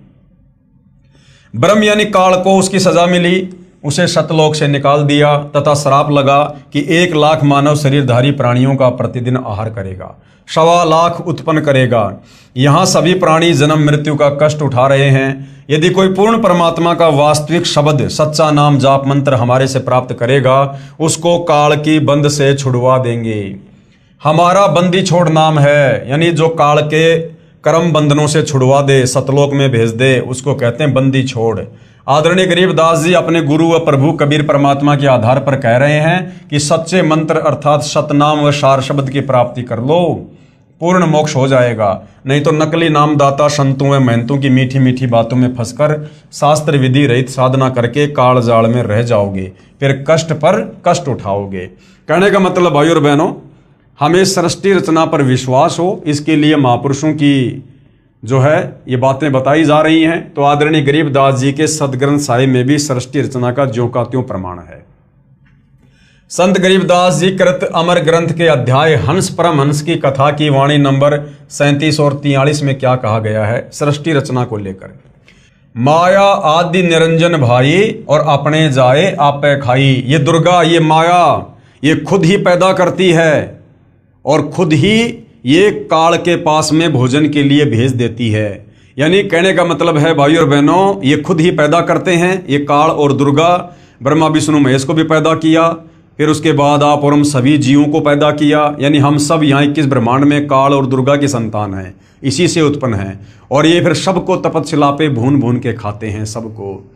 एक सत्संग में गुरुदेव ने बताया कि ये दुर्गा भी, ये दुर्गा और काल ये दोनों जीवों को खाते हैं, दोनों के दोनों। क्योंकि मालिक ने बताया जब घर में भोजन बनता है तो पत्नी भी खाती है। तो ये काल की 21 ब्रह्मांड की जो सृष्टि है, उसके जो घटिया नियम हैं, जो कर्म हैं, उसके बारे में बताया जा रहा है, ताकि हमारी आस्था यहाँ से हटे कि ये माया यानी दुर्गा और ये निरंजन यानी काल, ये दोनों हमें उत्पन्न करते हैं जीवों को, और दोनों ही खाते हैं। ब्रह्मा विष्णु महेश चेला, ओम सोहम का है खेला। शिखर शून्य में धर्म अन्यायी, जिन शक्ति डायन महल पठाई। शिखर शून्य में यानी 21वें ब्रह्मांड के टॉप मोस्ट पैलेस पर, उस ब्रह्मलोक में शिखर शून्य में सबसे ऊपर 21 ब्रह्मांड में ये धर्म यानी ये काल अन्यायी रहता है। जिन शक्ति डायन महल पठाई, और जिसने दुर्गा को यहाँ पर जीवों की उत्पत्ति और जो है प्रलय के लिए यहाँ पर एक जिम्मेदारी दे रखी, एक नौकरी दे रखी है। लाख गराज से नित उठ दूती, और ये दुर्गा क्या करती है, ये प्रतिदिन 1 लाख को मारती है अपने पति के भोजन के लिए। माया आदि तकत की कुत्ती, 1.25 लाख गढ़िए नित भांडे, और 1.25 लाख की रोजाना उत्पत्ति करती है। हंसा उत्पत्ति प्रलय डांडे। ये तीनों चेला बटपारी, ये ब्रह्मा विष्णु महेश, ये इन तीनों को इस काल का चेला कहा है। ये तीनों काल के बेटे हैं, उसके लिए भोजन तैयार करते हैं। ये तीनों चेला बटपारी सिरजे पुरुषा सिरजे नारी, जो रजोगुण के प्रभाव से जो है स्त्री और पुरुषों की उत्पत्ति करते हैं और फिर अपने पिता के लिए भोजन तैयार करते हैं। खोकापुर में जीव भुलाए, शौपन बहिस्त बैकुंठ बनाए। आप और हम सबको यहाँ पर धोखा देकर जन्म और मरण के चक्कर में डाल रखा है, कभी स्वर्ग में, कभी नरक में, कभी लक 84 में। यो अरहट का कुआ लोई, या गढ़बंध्या है सब कोई। 21 ब्रह्मांड काल का ये अरहट का कुआ है। जन्म लेना मरना, जन्म लेना मरना, लक 84 में, स्वर्ग में, नरक में। कीड़ी यानी चीटी, कुंजर यानी हाथी, और अवतारा यानी ब्रह्मा विष्णु महेश जो ये अवतार रूप में आते हैं। अरहट डोर बंधे कई बारा, ये काल किसी को नहीं छोड़ता है। इस अरहट की डोरी से जन्म और मरण के चक्कर में कीड़ी से लेकर हाथी और ये अवतार ब्रह्मा विष्णु महेश भी बंधे हुए हैं। अरब अलील इंदर हुए हैं भाई, अरब अलील इंदर, अरहट डोरी बंधे सब आई। शेष महेश अरु गणेश ताई, अरहट डोरी बंद सब आई। शेष यानी शेषनाग, महेश यानी ये शंकर जी, और ये गणेश आदि जितने भी देवी देवता हैं, ये सब इस काल की जन्म मृत्यु रूपी अरहट की डोरी से बंधे हुए हैं। सबका जन्म और मरण है। शुक्रादिक यानी सुखदेव जैसे ऋषि भी, ध्रुव भी, और प्रहलाद भी, और ब्रह्मादिक यानी ये ब्रह्मादि अर्थात ब्रह्मादिक का मतलब है ब्रह्मा विष्णु महेश भी, ये भी अरहट की डोरी से बंधे हुए हैं, यानी जन्म और मरण में हैं। कोटिक करता फिरता देखा, अरहट डोरी कहूँ सुन लेखा। चतुर्भुजी भगवान कहाँ, ब्रह्मा विष्णु महेश की 4 भुजाएं हैं, तो कहते हैं चतुर्भुजी भगवान कहाँ है, अरहट डोर बंधे सभा में। ये सब जन्म और मरण की डोरी से बंधे हुए हैं। यो है खोकापुर का कुआ, ये जो पृथ्वी लोक है, ये इस 21 ब्रह्मांड में कुआ है, कुआ, और या में पड़ा सो निश्चय मुआ। 21 ब्रह्मांड भी सतलोक की तुलना में कुआ है, और जो यहाँ पर आ गया वो अवश्य जन्म और मरण में रहेगा। आगे क्या बताया गुरुदेव भगवान ने, ज्योति निरंजन यानी काल बलि के वश होकर ये तीनों देवता रजगुण ब्रह्मा, सतगुण विष्णु, तमगुण शिव अपनी महिमा दिखाकर जीवों को स्वर्ग नरक तथा भवसागर में लक 84 योनियों में भटकाते रहते हैं। ज्योति निरंजन यानी काल अपनी माया से नागिनी की तरह जीवों को पैदा करते हैं और फिर मार देते हैं। जिस प्रकार नागिनी अपनी दुम से अंडों के चारों ओर कुंडली बनाती है, फिर उन अंडों पर अपना फन मारती है, जिससे अंडा फूट जाता है, उसमें से बच्चा निकल जाता है, उसको नागिनी खा जाती है। फन मारते समय कई अंडे फूट जाते हैं, क्योंकि नागिनी, ये भाई और बहनों, वो अरहट के कुएं का एक चित्र समझा रखा है। जिस प्रकार पहले इस प्रकार से कुएं से पानी निकाला करते थे, पहले ट्यूबवेल वगैरह मोटर वगैरह नहीं होती थी, इसी प्रकार से कुएं से जो है वो पानी निकाला जाता था। तो एक ये चैन है, और इस चैन के साथ में बाल्टियां वेल्ड कर दी जाती थी और बैलों से इसको घुमाया जाता था। तो बाल्टी क्या होती थी, नीचे तो पानी से भर जाती थी और ऊपर आकर यहाँ पर ये खाली हो जाया करती थी। तो कहते हैं कि इस काल का 21 ब्रह्मांड इस अरहट की तरह से है। हम इस पृथ्वी लोक पर आते हैं, यहाँ पर मनुष्य जन्म प्राप्त करते हैं, जैसा भी धर्म कर्म करते हैं, भक्ति करते हैं, थोड़े बहुत हम पुण्य प्राप्त करते हैं, पाप प्राप्त करते हैं, यहाँ से अपने पाप और पुण्य का थैला भर के और ऊपर जाते हैं स्वर्ग में, महास्वर्ग में, वहाँ पर अपनी भक्ति को खर्च करके फिर वापस मनुष्य जन्म प्राप्त करके इस पृथ्वी लोक पर आ जाते हैं। कभी हम यहाँ पर लक 84 योनियों में चींटी बनते हैं, कभी हाथी बनते हैं, और कभी ब्रह्मा विष्णु महेश बनते हैं, कभी स्त्री और पुरुष बनते हैं। तो ये जन्म मरण का चक्कर, पाप पुण्य का खेल इसी प्रकार से काल के 21 ब्रह्मांड में चलता रहता है। आगे क्या बताया है? उस नागिनी के बहुत सारे अंडे होते हैं, जो अंडे फूटते हैं उनमें से बच्चे निकलते हैं। यदि कोई बच्चा कुंडली यानी सर्प की दुम का घेरा से बाहर निकल जाता है तो वह बच्चा बच जाता है, नहीं तो कुंडली में वह नागिनी छोड़ती नहीं है। जितने बच्चे उस कुंडली के अंदर होते हैं उन सबको खा जाती है। जो साधक यानी जो भगत ब्रह्म यानी काल ब्रह्म यानी ज्योति निरंजन और देवी दुर्गा तथा ब्रह्मा विष्णु शिव तथा अन्य देवताओं तक की भक्ति करते हैं, वे काल ब्रह्म रूपी नागिनी के घेरे यानी जन्म मरण के चक्कर में काल रोक में रह जाते हैं, जिनको काल ज्योति निरंजन खाता है। यानी काल की भक्ति यानी गीता जी में जो ब्रह्म भक्ति बताई है, जिसका ओम मंत्र है, चाहे तो ये ब्रह्म की भक्ति कर लो, चाहे दुर्गा की कर लो, चाहे ब्रह्मा विष्णु महेश की भक्ति कर लो, चाहे नीचे के देवी देवताओं की भक्ति कर लो, ये 21 ब्रह्मांड की भक्ति है। इस भक्ति से हम बाहर नहीं निकल सकते, जन्म मरण के चक्कर में रहेंगे और काल हर बार हमें तपशिला पर भून भून के इसी प्रकार से खाएगा। माया काली नागिनी अपने जाए खात और कुंडली में छोड़े नहीं, 100 बातों की बात। इसी प्रकार ये काल बलि का जाल है, इस काल का जाल है। निरंजन तक की भक्ति पूरे संत से नाम लेकर करेंगे तो भी इस निरंजन की कुंडली 21 ब्रह्मांड से बाहर नहीं निकल सकते। अगर आप सतगुरु रामपाल जी से केवल इस काल तक की भक्ति लेकर भक्ति करोगे, केवल ओम नाम की भक्ति करोगे, प्रथम मंत्र लोगे, तो भी आप इसके जन्म और मरण के चक्कर से बाहर नहीं निकल सकते। हाँ, यदि आपने सतगुरु रामपाल जी से, तत्वदर्शी संत से अगर भक्ति का पूरा कोर्स ले लिया, प्रथम मंत्र प्राप्त कर लिया जिसमें काल ब्रह्मा विष्णु महेश और दुर्गा सबके मंत्र हैं, उसके बाद यदि आपने सतनाम भी प्राप्त कर लिया और तीसरा मंत्र सार नाम प्राप्त कर लिया और फिर सार शब्द आपको प्राप्त हुआ, तो आप इस काल के अरहट के कुएं से जन्म मरण के चक्कर से बाहर निकल सकते हैं। स्वयं ब्रह्मा विष्णु महेश आदि माया शेरा वाली भी निरंजन की कुंडली में है, यानी ब्रह्मा विष्णु महेश को भी ये काल बलि तपशिला पर भून भून के खाता है। ये बेचारे अवतार धार कर आते हैं और जन्म मृत्यु का चक्कर काटते रहते हैं। इसलिए विचार करें, सोहम जाप जो कि ध्रुव और प्रहलाद व सुखदेव ऋषि ने जपा, वह भी पार नहीं हुए, क्योंकि श्री विष्णु पुराण के प्रथम अंश के अध्याय 12 के श्लोक नंबर 93 में पेज नंबर 51 पर लिखा है कि ध्रुव केवल एक कल्प अर्थात 1000 चतुर्युग तक ही मुक्त है, इसलिए काल लोक में ही रहे तथा ओम नमः भागवते वासुदेवाय मंत्र का जाप करने वाले भगत भी श्री कृष्ण तक की भक्ति कर रहे हैं, वे भी 84 लाख योनियों के चक्कर काटने से नहीं बच सकते। यह परम पूज्य कबीर साहिब जी व आदरणीय गरीबदास साहिब जी महाराज की वाणी प्रत्यक्ष प्रमाण देती है।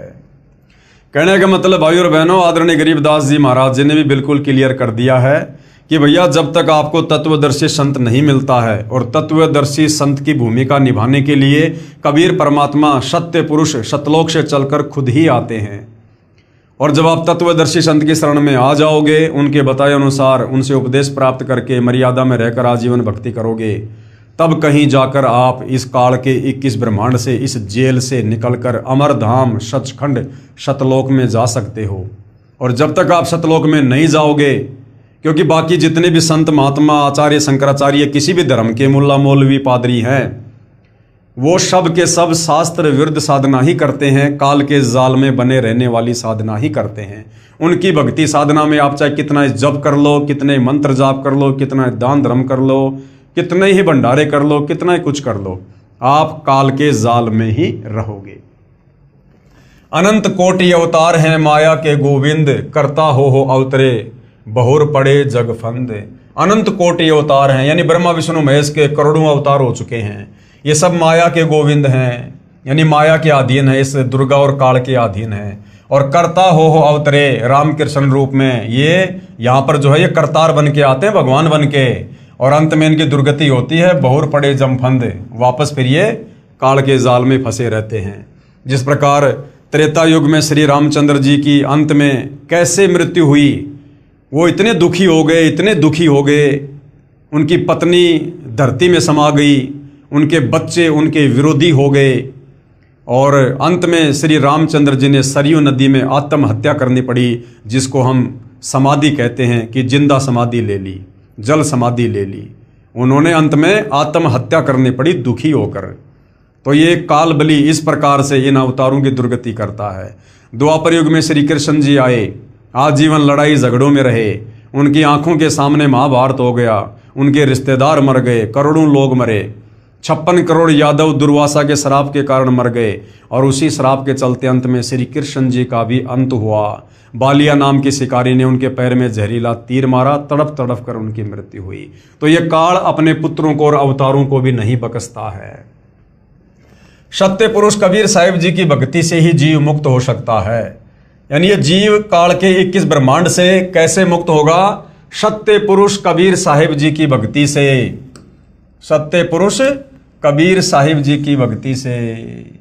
और सत्य पुरुष कबीर साहिब जी की भक्ति कौन बताता है? तत्वदर्शी संत। और वर्तमान में वह तत्वदर्शी संत कौन है? सतगुरु रामपाल जी। तो सतगुरु रामपाल जी से उपदेश लेकर भक्ति करने से ही काल से जीव की मुक्ति हो सकती है। 21 ब्रह्मांड से जीव बाहर निकल सकता है। दूसरा कोई विकल्प, कोई तरीका नहीं है। जब तक जीव सतलोक में वापस नहीं चला जाएगा, तब तक काल लोक में इसी तरह कर्म करेगा और की हुई नाम व दान धर्म की कमाई स्वर्ग रूपी होटलों में समाप्त करके वापस कर्म आधार से 84 लाख प्रकार के प्राणियों के शरीर में कष्ट उठाने वाले काल लोक में चक्कर काटता रहेगा। माया यानी दुर्गा से उत्पन्न होकर करोड़ों गोविंद यानी ब्रह्मा विष्णु शिव मर चुके हैं। भगवान का अवतार बनकर आए थे, फिर कर्म बंधन में बंध कर कर्मों को भोग कर 84 लाख योनियों में चले गए। जैसे भगवान विष्णु जी को नारद का श्राप लगा, वे श्री रामचंद्र रूप में अयोध्या में आए, फिर श्री राम रूप में बाली का वध किया था। उस कर्म का दंड भोगने के लिए श्री कृष्ण जी का जन्म हुआ। फिर बाली वाली आत्मा शिकारी बना तथा अपना प्रतिशोध लिया। श्री कृष्ण जी के पैर में जहर लगा हुआ यानी विषाक्त तीर मारकर वध किया। महाराज गरीबदास जी अपनी वाणी में कहते हैं, ब्रह्मा विष्णु महेश्वर माया और धर्मराय कहिए, इन पांचों मिल परपंच बनाया वाणी हमरी लइये। इन पांचों मिल जीव अटकाए, जुगन जुगन हम आन छुटाए, बंदी छोड़ हमारा नामम अजर अमर है अस्त्र ठामम। पीर पैगंबर कुतुब ओलिया सुर नर मुनि जन ज्ञानी, और येता को तो रा ना पाया जम के बंधे प्राणी। ये जितने भी पीर पैगंबर हैं, मुसलमान धर्म में रसूल हैं, ये कुतुब ओलिया हैं, और ये सुर यानी देवता, और जितने भी साधु संत महात्मा हैं, कहते हैं इनको तो अभी तक काल के बंधन से बाहर निकलने का रास्ता नहीं मिला है। ये सब काल की डोरी से बंधे हुए हैं। धर्मराय की धूमा धामी जम पर जंग चलाऊं, जोरा को तो जान न दूंगा बांध अदल घर लाऊं। यानी जो तत्वदर्शी संत के शरण में आ जाएगा, फिर उसके ऊपर काल का किसी प्रकार से कोई अधिकार नहीं होगा। काल अकाल दोहूं को मोशूं, महाकाल सिर मुंडूं, मैं तो तकत हजूरी हुक्मी चोर खोज को ढूंढूं। मुल्ला माया मग में बैठी हंसा चुन चुन खाई, ज्योति स्वरूपी भया निरंजन मैं ही करता भाई। 87 दीप मुनीश्वर बंधे मुल्ला डोरी, एत्या में जमका तलवाना चलिए पुरुष किशोरी।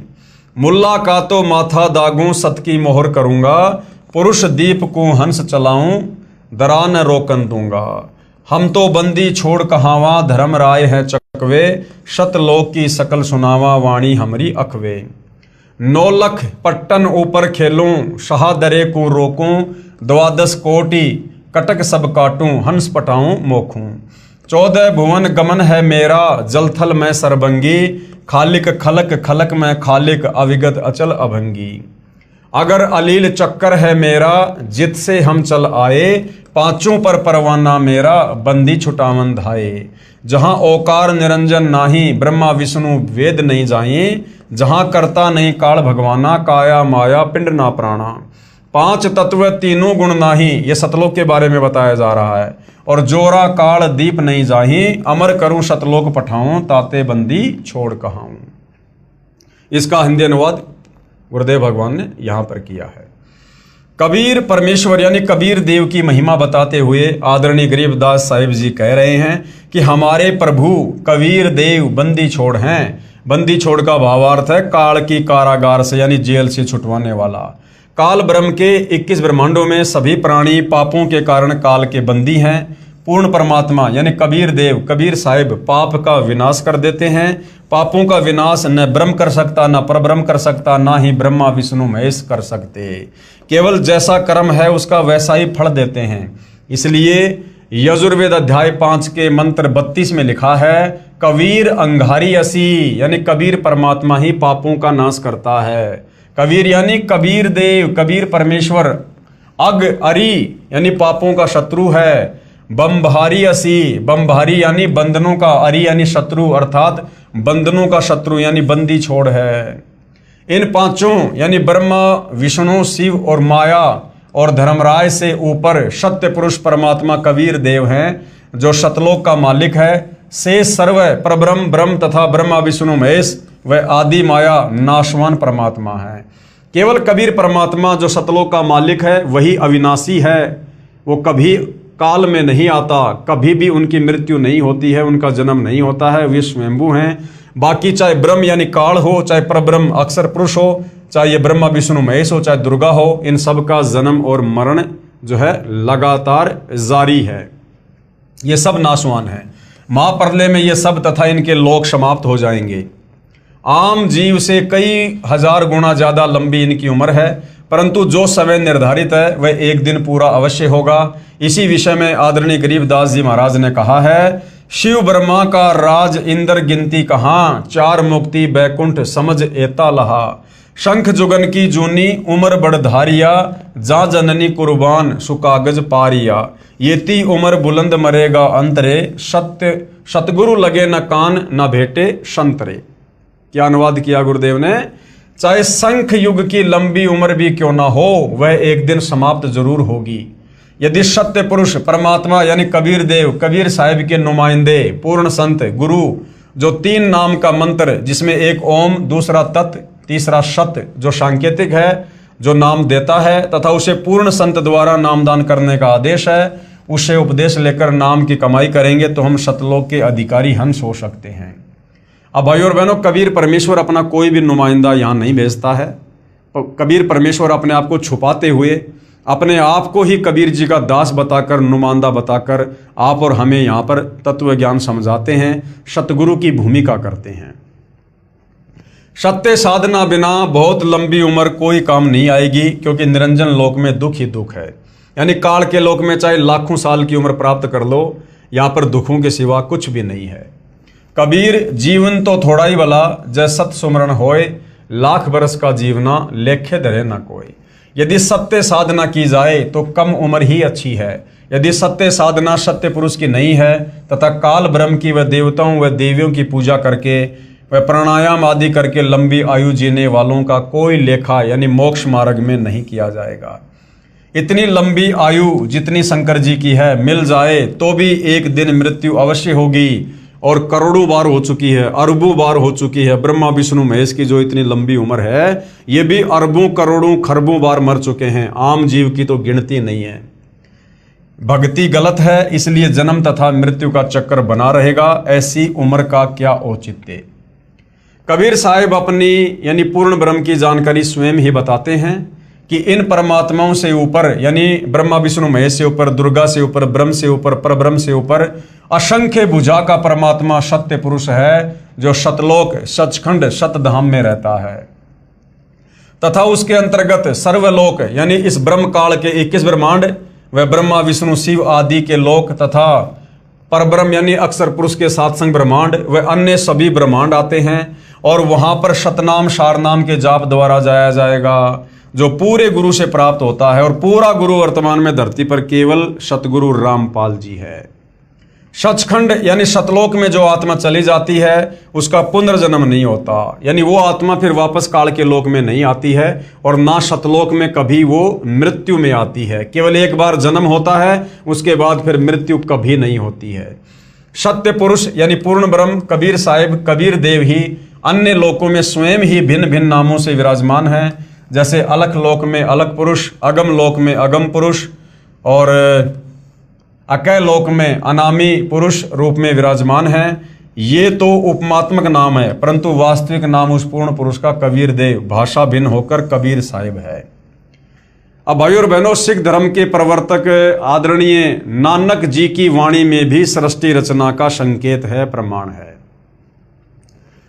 आदरणीय नानक जी की वाणी में सृष्टि रचना का प्रमाण है। हम यहाँ पर नानक जी के नाम के आगे साहिब शब्द का यूज नहीं कर सकते, क्योंकि वर्तमान में भाइयों और बहनों कलयुग की बिचली पीढ़ी है, मोक्ष का प्राइम टाइम है।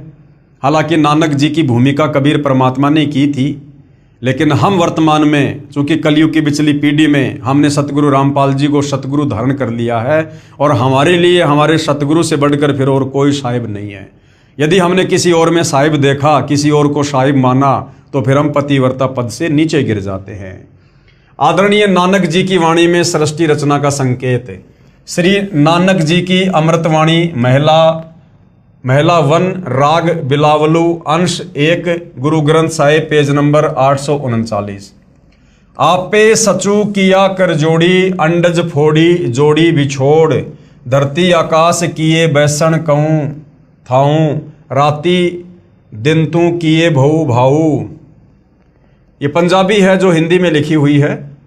जिन किए करी वेखण हारा, तृतीया यानी तीनों, ब्रह्मा विष्णु महेशा, देवी देव उपाय वैशा, पौन पानी अग्नि विसराऊं, ताहि निरंजन साचो नाऊं, तिसु मही मनवा रहिया लिव लाई, पर्णवती नानकू काड़ू न खाई। उपरोक्त अमृतवाणी का भावार्थ है कि सच्चे परमात्मा सत्य पुरुष ने स्वयं ही अपने हाथों से सर्व सृष्टि की रचना की, यानी अपने वचन से, अपने शब्द से। उसी ने अंडा बनाया, फिर फोड़ा तथा उसमें से ज्योति निरंजन निकला। यानी सिख धर्म के प्रवर्तक नानक जी की वाणी में भी, गुरु ग्रंथ साहिब में भी सृष्टि रचना का प्रमाण है कि ज्योति निरंजन यानी काल की उत्पत्ति सतलोक में कैसे हुई। कबीर परमात्मा ने वो अंडा बनाया, उसमें आत्मा प्रवेश करी, अक्षर पुरुष को जगाने के लिए जल में अंडा छोड़ा, अंडा 2 भाग हुआ, उसमें से जो आत्मा निकली, नानक जी कह रहे हैं वो कौन था? वो ज्योति निरंजन था, वो काल था। उसी पूर्ण परमात्मा ने सर्व प्राणियों के रहने के लिए धरती, आकाश, पवन, पानी आदि 5 तत्व रचे। अपने द्वारा रची सृष्टि का स्वयं ही साक्षी है, दूसरा कोई सही जानकारी नहीं दे सकता। यानी कबीर परमात्मा अपने द्वारा रची गई सृष्टि का खुद ही साक्षी है, क्योंकि सर्वप्रथम परमात्मा अकेले ही थे और वे स्वयं ही यहाँ इस पृथ्वी लोक पर आकर सृष्टि रचना की यथार्थ जानकारी देते हैं। तो तत्वदर्शी संत के रूप में खुद कबीर परमात्मा ही धरती पर आते हैं। फिर अंडे के फूटने से निकले निरंजन के बाद तीनों श्री ब्रह्मा जी, श्री विष्णु जी तथा श्री शिव जी की उत्पत्ति हुई, तथा अन्य देवी देवता उत्पन्न हुए, तथा अनगणित जीवों की उत्पत्ति हुई। उसके बाद अन्य देवों के जीवन चरित्र तथा अन्य ऋषियों के अनुभव के 6 शास्त्र तथा 18 पुराण बन गए। पूर्ण परमात्मा के सच्चे नाम यानी सतनाम की साधना अनन्य मन से करने से तथा गुरु मर्यादा में रहने वाले को श्री नानक जी कह रहे हैं कि काल नहीं खाता, यानी उसका मोक्ष हो जाता है। राग मारू अंश अमृतवाणी महिला 1 गुरु ग्रंथ साहिब पेज नंबर 1037। सुनहु ब्रह्मा विष्णु महेशु उपाये, सुने वर्ते जुग सपाए, ईशु पद विचारे सो जनुपूरा, तिस मिलिए भरमु चुकाईदा, शाम वेदु ऋगु जुजरू अर्थर बणु, ब्रह्म में मुख माया है त्रैगुण, ताकि कीमत कहीं न सके, को त्यों बोले ज्यों बुलाईदा। क्या अनुवाद किया है गुरुदेव ने? उपरोक्त अमृतवाणी का सारांश है कि जो संत पूर्ण सृष्टि रचना सुना देगा तथा बताएगा कि अंडे के 2 भाग होकर कौन निकला, जिसने फिर ब्रह्मलोक की सुन में अर्थात गुप्त स्थान पर ब्रह्मा विष्णु शिव जी की उत्पत्ति की, तथा वह परमात्मा कौन है जिसने ब्रह्म यानी काल के मुख से 4 वेदों पवित्र ऋग्वेद, यजुर्वेद, सामवेद, अर्थर्वेद को उच्चारण करवाया, वह पूर्ण परमात्मा जैसा चाहे वैसा ही प्रत्येक प्राणी से बुलवाता है। इस सर्व ज्ञान को पूर्ण बताने वाला संत मिल जाए तो उसके पास जाइए, तथा जो सभी शंकाओं का पूर्ण निवारण करता है वही पूर्ण संत अर्थात तत्वदर्शी है, जो वर्तमान में सतगुरु रामपाल जी हैं। आप अपनी किसी भी प्रकार की शंका का, जो भी आपको आध्यात्मिक शंका है, आप निसंकोच अपनी शंका का समाधान उनके सत्संग सुनकर, उनके द्वारा लिखी गई पुस्तकें पढ़ के कर सकते हैं। श्री गुरु ग्रंथ साहिब पेज नंबर 929, अमृतवाणी श्री नानक जी की, राग रामकली महला 1, दक्षिणी ओंकार। ओंकारी ब्रह्म उत्पत्ति, ओंकारू किया जिनिचित, ओंकारी शैल जुग भय, ओंकारी वेद निर्मय, ओंकारी शब्दी उदरे, ओंकारी गुरु मुखितरे, ओनम अक्षर सुनहु विचारू, ओनम अखरू त्रिभुवन सारू। क्या अनुवाद किया है गुरुदेव ने। उपरोक्त अमृतवाणी में श्री नानक जी कह रहे हैं कि ओंकार अर्थात ज्योति निरंजन काल से ब्रह्मा जी की उत्पत्ति हुई। कई युगों मस्ती मारकर ओंकार यानी ब्रह्म ने वेदों की उत्पत्ति की, जो ब्रह्मा जी को प्राप्त हुए। 3 लोक की भक्ति का केवल एक ओम मंत्र ही वास्तव में जाप करने का है। इस ओम शब्द को पूरे संत से उपदेश लेकर अर्थात गुरु धारण करके जाप करने से उद्धार होता है। विशेष श्री नानक जी ने तीनों मंत्रों ओम प्लस तत् सत का स्थान स्थान पर रहस्यात्मक विवरण दिया है। उसको केवल पूर्ण संत तत्वदर्शी संत ही समझ सकता है। यानी सतगुरु रामपाल जी ने ही गुरु ग्रंथ साहिब को देखकर पढ़कर और सिख भाइयों को समझाया है, अन्य भगत समाज को समझाया है कि आदरणीय नानक जी के द्वारा जो वाणियाँ बोली गई हैं, जो आगे चलकर गुरु ग्रंथ साहिब के रूप में लिपिबद्ध की गई हैं, उनमें सृष्टि रचना का ज्यों का त्यों प्रमाण है। उसको केवल पूर्ण संत तत्वदर्शी संत ही समझ सकता है, तथा तीनों मंत्रों के जाप को उपदेशी को समझाया जाता है।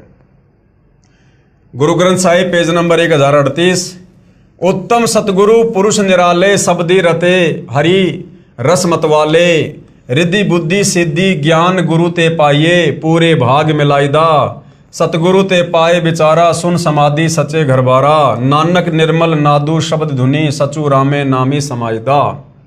क्या अनुवाद किया गुरुदेव ने। उपरोक्त अमृतवाणी का भावार्थ है कि वास्तविक ज्ञान देने वाले सतगुरु तो निराले ही हैं। वे केवल नाम जाप को जपते हैं, अन्य हठ योग साधना नहीं बताते। यदि आपको धन दौलत पद बुद्धि या भक्ति शक्ति भी चाहिए तो वह भक्ति मार्ग का ज्ञान पूर्ण संत ही पूरा प्रदान करेगा। ऐसा पूर्ण संत बड़े भाग से ही मिलता है। वही पूर्ण संत विवरण बताएगा कि ऊपर शून्य यानी आकाश में अपना वास्तविक घर सतलोक परमेश्वर ने रच रखा है। उसमें एक वास्तविक सार नाम की धुन आवाज हो रही है। उस आनंद में अविनाशी परमेश्वर के सार शब्द से समाया जाता है, अर्थात उस वास्तविक सुखदायी स्थान में वास हो सकता है, अन्य नामों तथा अधूरे गुरुओं से नहीं हो सकता। आंशिक अमृतवाणी महला पहला श्री गुरु ग्रंथ साहिब पेज नंबर 359 और 360। शिव नगरी में आसनी बैसों कल्प त्यागी वादम, सिंडी शब्द सदा धुनि सोहे, अहि निशी पूरे नादम, हरि कीर्ति रह राशि हमारी, गुरु मुखपंथ अतीतम, सगली ज्योति हमारी समिया, नानक वर्ण अनेकम, कह नानक सुन भरतरी जोगी, पार ब्रह्म लिव एकम। उपरोक्त अमृतवाणी का भावार्थ है कि श्री नानक जी कह रहे हैं कि हे भरतरी योगी जी, आपकी साधना भगवान शिव तक है, उससे आपको शिव नगरी में स्थान मिला है, और शरीर में जो सिंगी शब्द आदि हो रहा है वह इन्हीं कमलों का है, तथा टेलीविजन की तरह प्रत्येक देव के लोक से शरीर में सुनाई दे रहा है। हम तो एक परमात्मा पार ब्रह्म अर्थात सर्व से पार जो पूर्ण परमात्मा है, अन्य किसी और एक परमात्मा में लो यानी अनन्य मन से लगन लगाते हैं। हम ऊपरी दिखावा भस्म लगाना हाथ में डंडा रखना नहीं करते। मैं तो सभी प्राणियों को एक पूर्ण परमात्मा सत्य पुरुष की संतान समझता हूँ। सब उसी शक्ति से चलायमान है। हमारी मुद्रा तो सच्चा नाम जाप गुरु से प्राप्त करके करना है, तथा क्षमा करना हमारा बाणा यानी वेशभूषा है। मैं तो पूर्ण परमात्मा का उपासक हूँ, तथा पूर्ण सतगुरु का भक्ति मार्ग इससे भिन्न है। अमृतवाणी राग आशा महला 1 श्री गुरु ग्रंथ साहिब पेज नंबर 420। आशा महला जिन नामू विसारिया दूजे भरमी बुलाई, मूलो छोड़ी डाली लगे, किया पावही छाई, साहिबू मेरा एक है अवरू नहीं भाई, कृपया ते सुख पाइया, साचे परथाई गुरु की सेवा सो करे, जिसु आप ही कराए, नानक सिरु दे छूटिए, दरगह पति पाए। उपरोक्त वाणी का भावार्थ है कि श्री नानक जी कह रहे हैं कि जो पूर्ण परमात्मा का वास्तविक नाम भूलकर अन्य भगवान के नामों के जाप में भ्रम रहे हैं, वे तो ऐसा कर रहे हैं कि मूल यानी पूर्ण परमात्मा को छोड़कर डालियों, तीनों गुण रूप रजगुण ब्रह्मा, सतगुण विष्णु, तमगुण शिव जी की सच्चाई यानी पूजा कर रहे हैं। उस साधना से कोई सुख नहीं हो सकता, अर्थात पौधा सूख जाएगा तो छाया में नहीं बैठ पाओगे। भावार्थ है कि शास्त्र विधि रहित साधना करने से व्यर्थ प्रयत्न है, कोई लाभ नहीं। इसी का प्रमाण पवित्र गीता अध्याय 16 श्लोक 23-24 में भी है। उस पूर्ण परमात्मा को प्राप्त करने के लिए मनमुखी यानी मनमानी साधना त्याग कर पूर्ण गुरुदेव को समर्पण करने से तथा सच्चे नाम के जाप से ही मोक्ष संभव है, नहीं तो मृत्यु के उपरांत नरक जाएगा। यानी जितने भी धर्मशास्त्र हैं, जितने भी महापुरुष हैं, सब केवल एक ही भाषा बोल रहे हैं कि भैया इस काल ज्योति निरंजन की भक्ति तक आप चाहे कितना ही जोर लगा लो, कितना ही कुछ कर लो, काल ब्रह्म से नीचे दुर्गा है, फिर ब्रह्मा विष्णु महेश है, फिर देवी देवता हैं, फिर नीचे ये धर्मगुरु ने पाखंड पूजा शुरू करी रखी है। आप चाहे 21 ब्रह्मांड के अंतर्गत, काल के अंतर्गत कितनी साधना कर लो, आपका मोक्ष नहीं हो सकता, आप जन्म मरण से छुटकारा प्राप्त नहीं कर सकते। उसके लिए भैया कबीर परमात्मा समय समय पर खुद ही धरती पर तत्वदर्शी संत बनकर आते हैं, सच्चे सतगुरु बनकर आते हैं। उनसे उपदेश लेकर आजीवन मर्यादा में रहकर भक्ति करने से ही आप सतलोक जा सकते हो। श्री गुरु ग्रंथ साहिब पेज नंबर 843 844 बिलावलू महला। मैं मन चाहूँ घना साची बिगासी राम, मोही प्रेम प्रिय प्रभु अविनाशी राम। अविगतो हरि नाथु नाथ है, तिसे भावे सोथिए, कृपालु सदा दयालु, दाता जिया अंदर तू जिए, मैं आधारूं तेरा तू खसमू मेरा, मैं ताणू तकिया तेरो। साची सोचा सदा नानक गुरुस बदी झगरू निबेरो। उपरोक्त अमृतवाणी में श्री नानक साहिब जी कह रहे हैं कि अविनाशी पूर्ण परमात्मा नाथों का भी नाथ है, यानी भगवानों का भी भगवान है। कौन? कबीर भगवान, अर्थात देवताओं का भी देव है।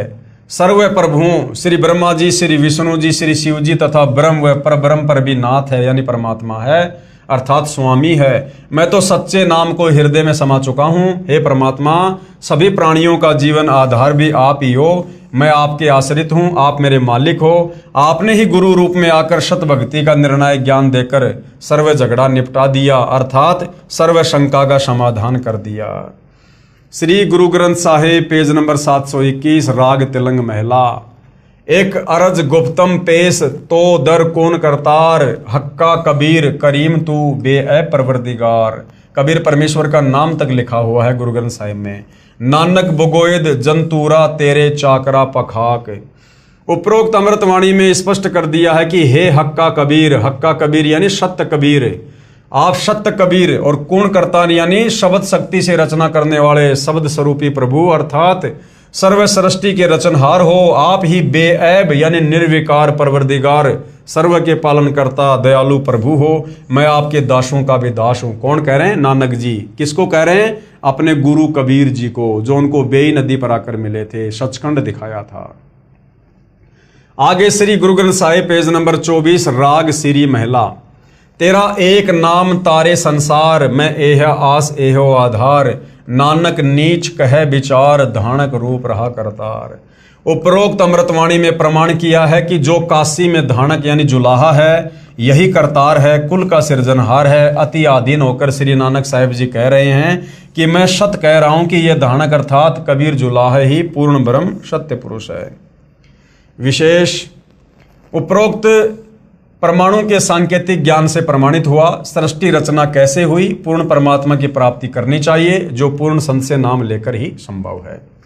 उसके बाद भाइयों और बहनों, अन्य संतों द्वारा सृष्टि रचना की दंत कथा, यानी तत्वदर्शी संत के अलावा सृष्टि रचना के विषय में सही सही जानकारी अन्य कोई भी धर्मगुरु नहीं दे सकता, चाहे उसकी कितनी महिमा हो, चाहे कितने करोड़ों में उसके फॉलोवर हों। तो बाकी जो ये निरंकारी पंथ है, धन धन सतगुरु पंथ है, इन पंथों के गुरुओं ने भी सृष्टि रचना के विषय में बताया है, परंतु आधी अधूरी जानकारी है, दंत कथा। अन्य संतों द्वारा जो सृष्टि रचना का ज्ञान बताया है वह कैसा है? सृष्टि रचना के विषय में राधा स्वामी पंथ के संतों के व धन धन सतगुरु पंथ के संत के विचार।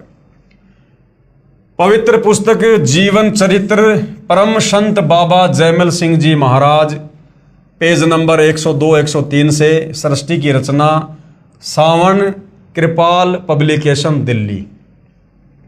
पहले सतगुरु यानी पहले सतपुरुष निराकार था, फिर आकार में आया तो ऊपर के 3 निर्मल मंडल सतलोक, अलखलोक, अगमलोक बन गया तथा प्रकाश तथा मंडलों का नाद बन गया। आदि अधूरी सी जानकारी है, गोल मटोल बात। पवित्र पुस्तक सार वचन, प्रकाशक हैं राधा स्वामी सत्संग सभा, दयाल बाग, आगरा। सृष्टि की रचना, पेज नंबर 8। प्रथम धुंधुकार था, उसमें पुरुष शून्य समाधि में थे जब कुछ रचना नहीं हुई थी। फिर जब मौज हुई तब शब्द प्रकट हुआ और उससे सब रचना हुई। पहले सतलोक और फिर सत्य पुरुष की कला से 3 लोक और सब विस्तार हुआ। यह ज्ञान तो ऐसा है जैसे एक समय कोई बच्चा नौकरी लगने के लिए साक्षात्कार यानी इंटरव्यू के लिए गया। गुरुदेव कह रहे हैं कि इन अन्य संतों के द्वारा जो जोड़ तोड़ करके आदि अधूरी सृष्टि रचना बताई गई है अपने भक्तों को, ये सृष्टि रचना तो ऐसे है, इसको समझने के लिए परमात्मा एक छोटा सा चुटकुला सुना रहे हैं। ये ज्ञान तो ऐसा है जैसे एक समय कोई बच्चा नौकरी लगने के लिए साक्षात्कार यानी इंटरव्यू के लिए गया। अधिकारी ने पूछा कि आपने महाभारत पढ़ा है? लड़के ने उत्तर दिया कि उंगलियों पर रट रखा है। अधिकारी ने प्रश्न किया कि 5 पांडवों के नाम बताओ। लड़के ने उत्तर दिया, एक भीम था, एक उसका बड़ा भाई था, एक उससे छोटा था, एक और था तथा एक का नाम मैं भूल गया। उपरोक्त सृष्टि रचना का ज्ञान तो ऐसा जानो।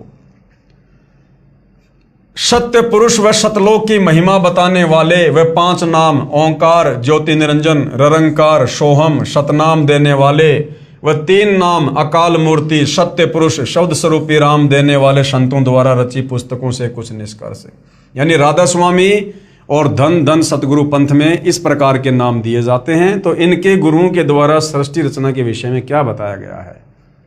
संत मत प्रकाश भाग 3 पेज नंबर 76 पर लिखा है कि सचखंड या सतनाम चौथा लोक है। सतनाम जो कि जपने का मंत्र है, उसको लोक बता रहे हैं, उसको जगह बता रहे हैं। यहां पर सतनाम को स्थान कहा है। फिर इस पवित्र पुस्तक के पेज नंबर 79 पर लिखा है कि एक राम दशरथ का बेटा, दूसरा राम मन, तीसरा राम ब्रह्म, चौथा राम सतनाम। यहां पर राम बता दिया सतनाम को। कभी तो सतनाम को जगह बता रहे हैं, कभी सतनाम को राम बता रहे हैं। ये असली राम है। फिर पवित्र पुस्तक संत मत प्रकाश पहला भाग पेज नंबर 17 पर लिखा है कि वह सतलोक है, उसी को सतनाम कहा है। पवित्र पुस्तक सारवचन नसर यानी वार्तिक पेज नंबर 3 पर लिखा है कि अब समझना चाहिए कि राधा स्वामी पंथ सबसे ऊंचा मुकाम है यानी जगह है कि जिसको संतों ने सतलोक और सचखंड और सार शब्द और सत शब्द और सतनाम और सत्य पुरुष करके बयान किया है। यानी सतनाम जाप करने का मंत्र है या कोई जगह है या परमात्मा का नाम है, ये भी इन संतों को नहीं पता है। पवित्र पुस्तक सारवचन नसर आगरा से प्रकाशित पेज नंबर 4 पर भी उपरोक्त ज्यों का त्यों वर्णन है। पवित्र पुस्तक सचखंड की सड़क पेज नंबर 226 संतों का देश सचखंड या सतलोक है, उसी को सतनाम सतशब्द सार शब्द कहा जाता है। विशेष उपरोक्त व्याख्या ऐसी लगी जैसे किसी ने जीवन में न तो शहर देखा है, ना कार देखी है और ना पेट्रोल देखा है और ना ड्राइवर का ज्ञान हो कि ड्राइवर किसे कहते हैं। और वह व्यक्ति अन्य साथियों से कहे कि मैं शहर में जाता हूँ, कार में बैठकर आनंद मनाता हूँ। फिर साथियों ने पूछा कि भाई कार कैसी है, पेट्रोल कैसा है और ड्राइवर कैसा है, शहर कैसा है? उस गुरु ने उत्तर दिया कि शहर कहो चाहे कार कहो एक ही बात है। शहर भी कार ही है, पेट्रोल भी कार कोई कहते हैं, ड्राइवर भी कार कोई कहते हैं, सड़क भी कार कोई कहते हैं। अर्थात ये राधा स्वामी पंथ वाले धन धन सतगुरु पंथ वाले गुरु ये सतनाम की व्याख्या करते हैं कि सतलोक भी सतनाम है, सत्य पुरुष भी सतनाम है, सचखंड भी सतनाम है। मतलब इनको सृष्टि रचना के विषय में 1% भी ज्ञान नहीं है कि सृष्टि रचना वास्तव में है क्या। केवल जोड़ तोड़ करके कबीर परमेश्वर की वाणियों को ना समझकर कहीं का ईंट कहीं का रोड़ा उठाकर इन्होंने इस प्रकार की सृष्टि रचना बनाई हुई है। आओ विचार करें। सत्य पुरुष तो पूर्ण परमात्मा है। सत्य पुरुष कौन है? पूर्ण परमात्मा। कौन? कबीर साहिब। और सतनाम क्या है? सतनाम वह दो मंत्र का नाम है, जिसमें एक मंत्र ओम है और दूसरा है तत्, जो सांकेतिक है। तथा इसके बाद सारनाम भगत को पूर्ण गुरु द्वारा दिया जाता है। ये सतनाम तथा सारनाम दोनों सुमरण करने के नाम हैं।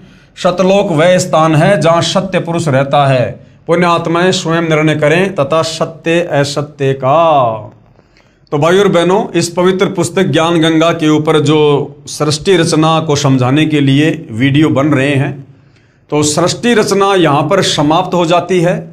हमें पूज्य गुरुदेव भगवान परमेश्वर रामपाल जी ने इस पवित्र पुस्तक ज्ञान गंगा में सृष्टि रचना का कंप्लीट ज्ञान दे दिया है कि भैया कबीर परमात्मा कौन थे, ऊपर के चार लोक परमात्मा ने कैसे रचे, किस प्रकार से रचे, फिर परमेश्वर ने किस प्रकार से नीचे की सृष्टि की रचना की, और किस प्रकार से ये काल ब्रह्म दुर्गा और ब्रह्मा विष्णु महेश के साथ मिलकर और किस प्रकार से ये जीवों की उत्पत्ति कर रहे हैं। और हम जीवों की उत्पत्ति क्यों करते हैं? इस काल के भोजन के लिए करते हैं। हम यहाँ पर अपने कर्म का दंड भोग रहे हैं, जो गलती हमने सतलोक में की थी। और जब तक हम वापस सतलोक पहुंचाने वाली भक्ति नहीं करेंगे, और सतलोक पहुंचाने वाली भक्ति खुद सतलोक से चलकर कबीर परमात्मा तत्वदर्शी संत के रूप में खुद ही धरती पर प्रकट होकर समझाते हैं।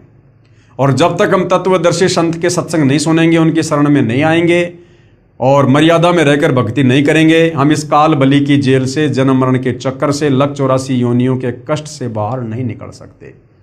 तो भाई और बहनों, आगे के ज्ञान को समझने के लिए, अध्यात्म को समझने के लिए, किसी भी धर्म के धर्म ग्रंथ को समझने के लिए, गीता वेद कुरान पुराण बाइबल को समझने के लिए हमने सृष्टि रचना का ज्ञान होना अति आवश्यक है, ताकि हम आगे के ज्ञान को बखूबी सरलता से समझ सकें। तो भाई और बहनों, सृष्टि रचना पूज्य गुरुदेव भगवान ने जो बताई है, जो लिखी है, वो सर्व धर्मों के सर्व धर्म शास्त्रों से प्रमाणित है। अब आगे ज्ञान गंगा पुस्तक में जो ज्ञान है, उसको जब हम सुनेंगे, देखेंगे, पढ़ेंगे, समझेंगे, तो हमारे मन में किसी प्रकार की कोई भी शंका उत्पन्न नहीं होनी चाहिए। इसलिए गुरुदेव ने पहले सृष्टि रचना हमें पूरी समझाई है। तो भाई और बहनों, आज के वीडियो में केवल इतना ही, और प्रार्थना करूंगा यदि आपको सतगुरुदेव जी का ज्ञान धीरे धीरे समझ में आ रहा है, तो आप जी YouTube पर गुरुदेव के सत्संग सुनिएगा और अतिशीघ्र उनसे नाम उपदेश लेकर अपनी आत्मा के कल्याण की दिशा में आगे बढ़िएगा। तो आज की वीडियो में भाई और बहनों केवल इतना ही। कल रात्रि 8:30 बजे हम फिर आगे बढ़ेंगे। तब तक पूज्य गुरुदेव भगवान हम सबको आज्ञा दे, सद्बुद्धि दे, हमारा मार्गदर्शन करे, हमें भ्रमने भटकने से बचाए। बंदी छोड़ सतगुरु रामपाल जी परमेश्वर जी की जय हो।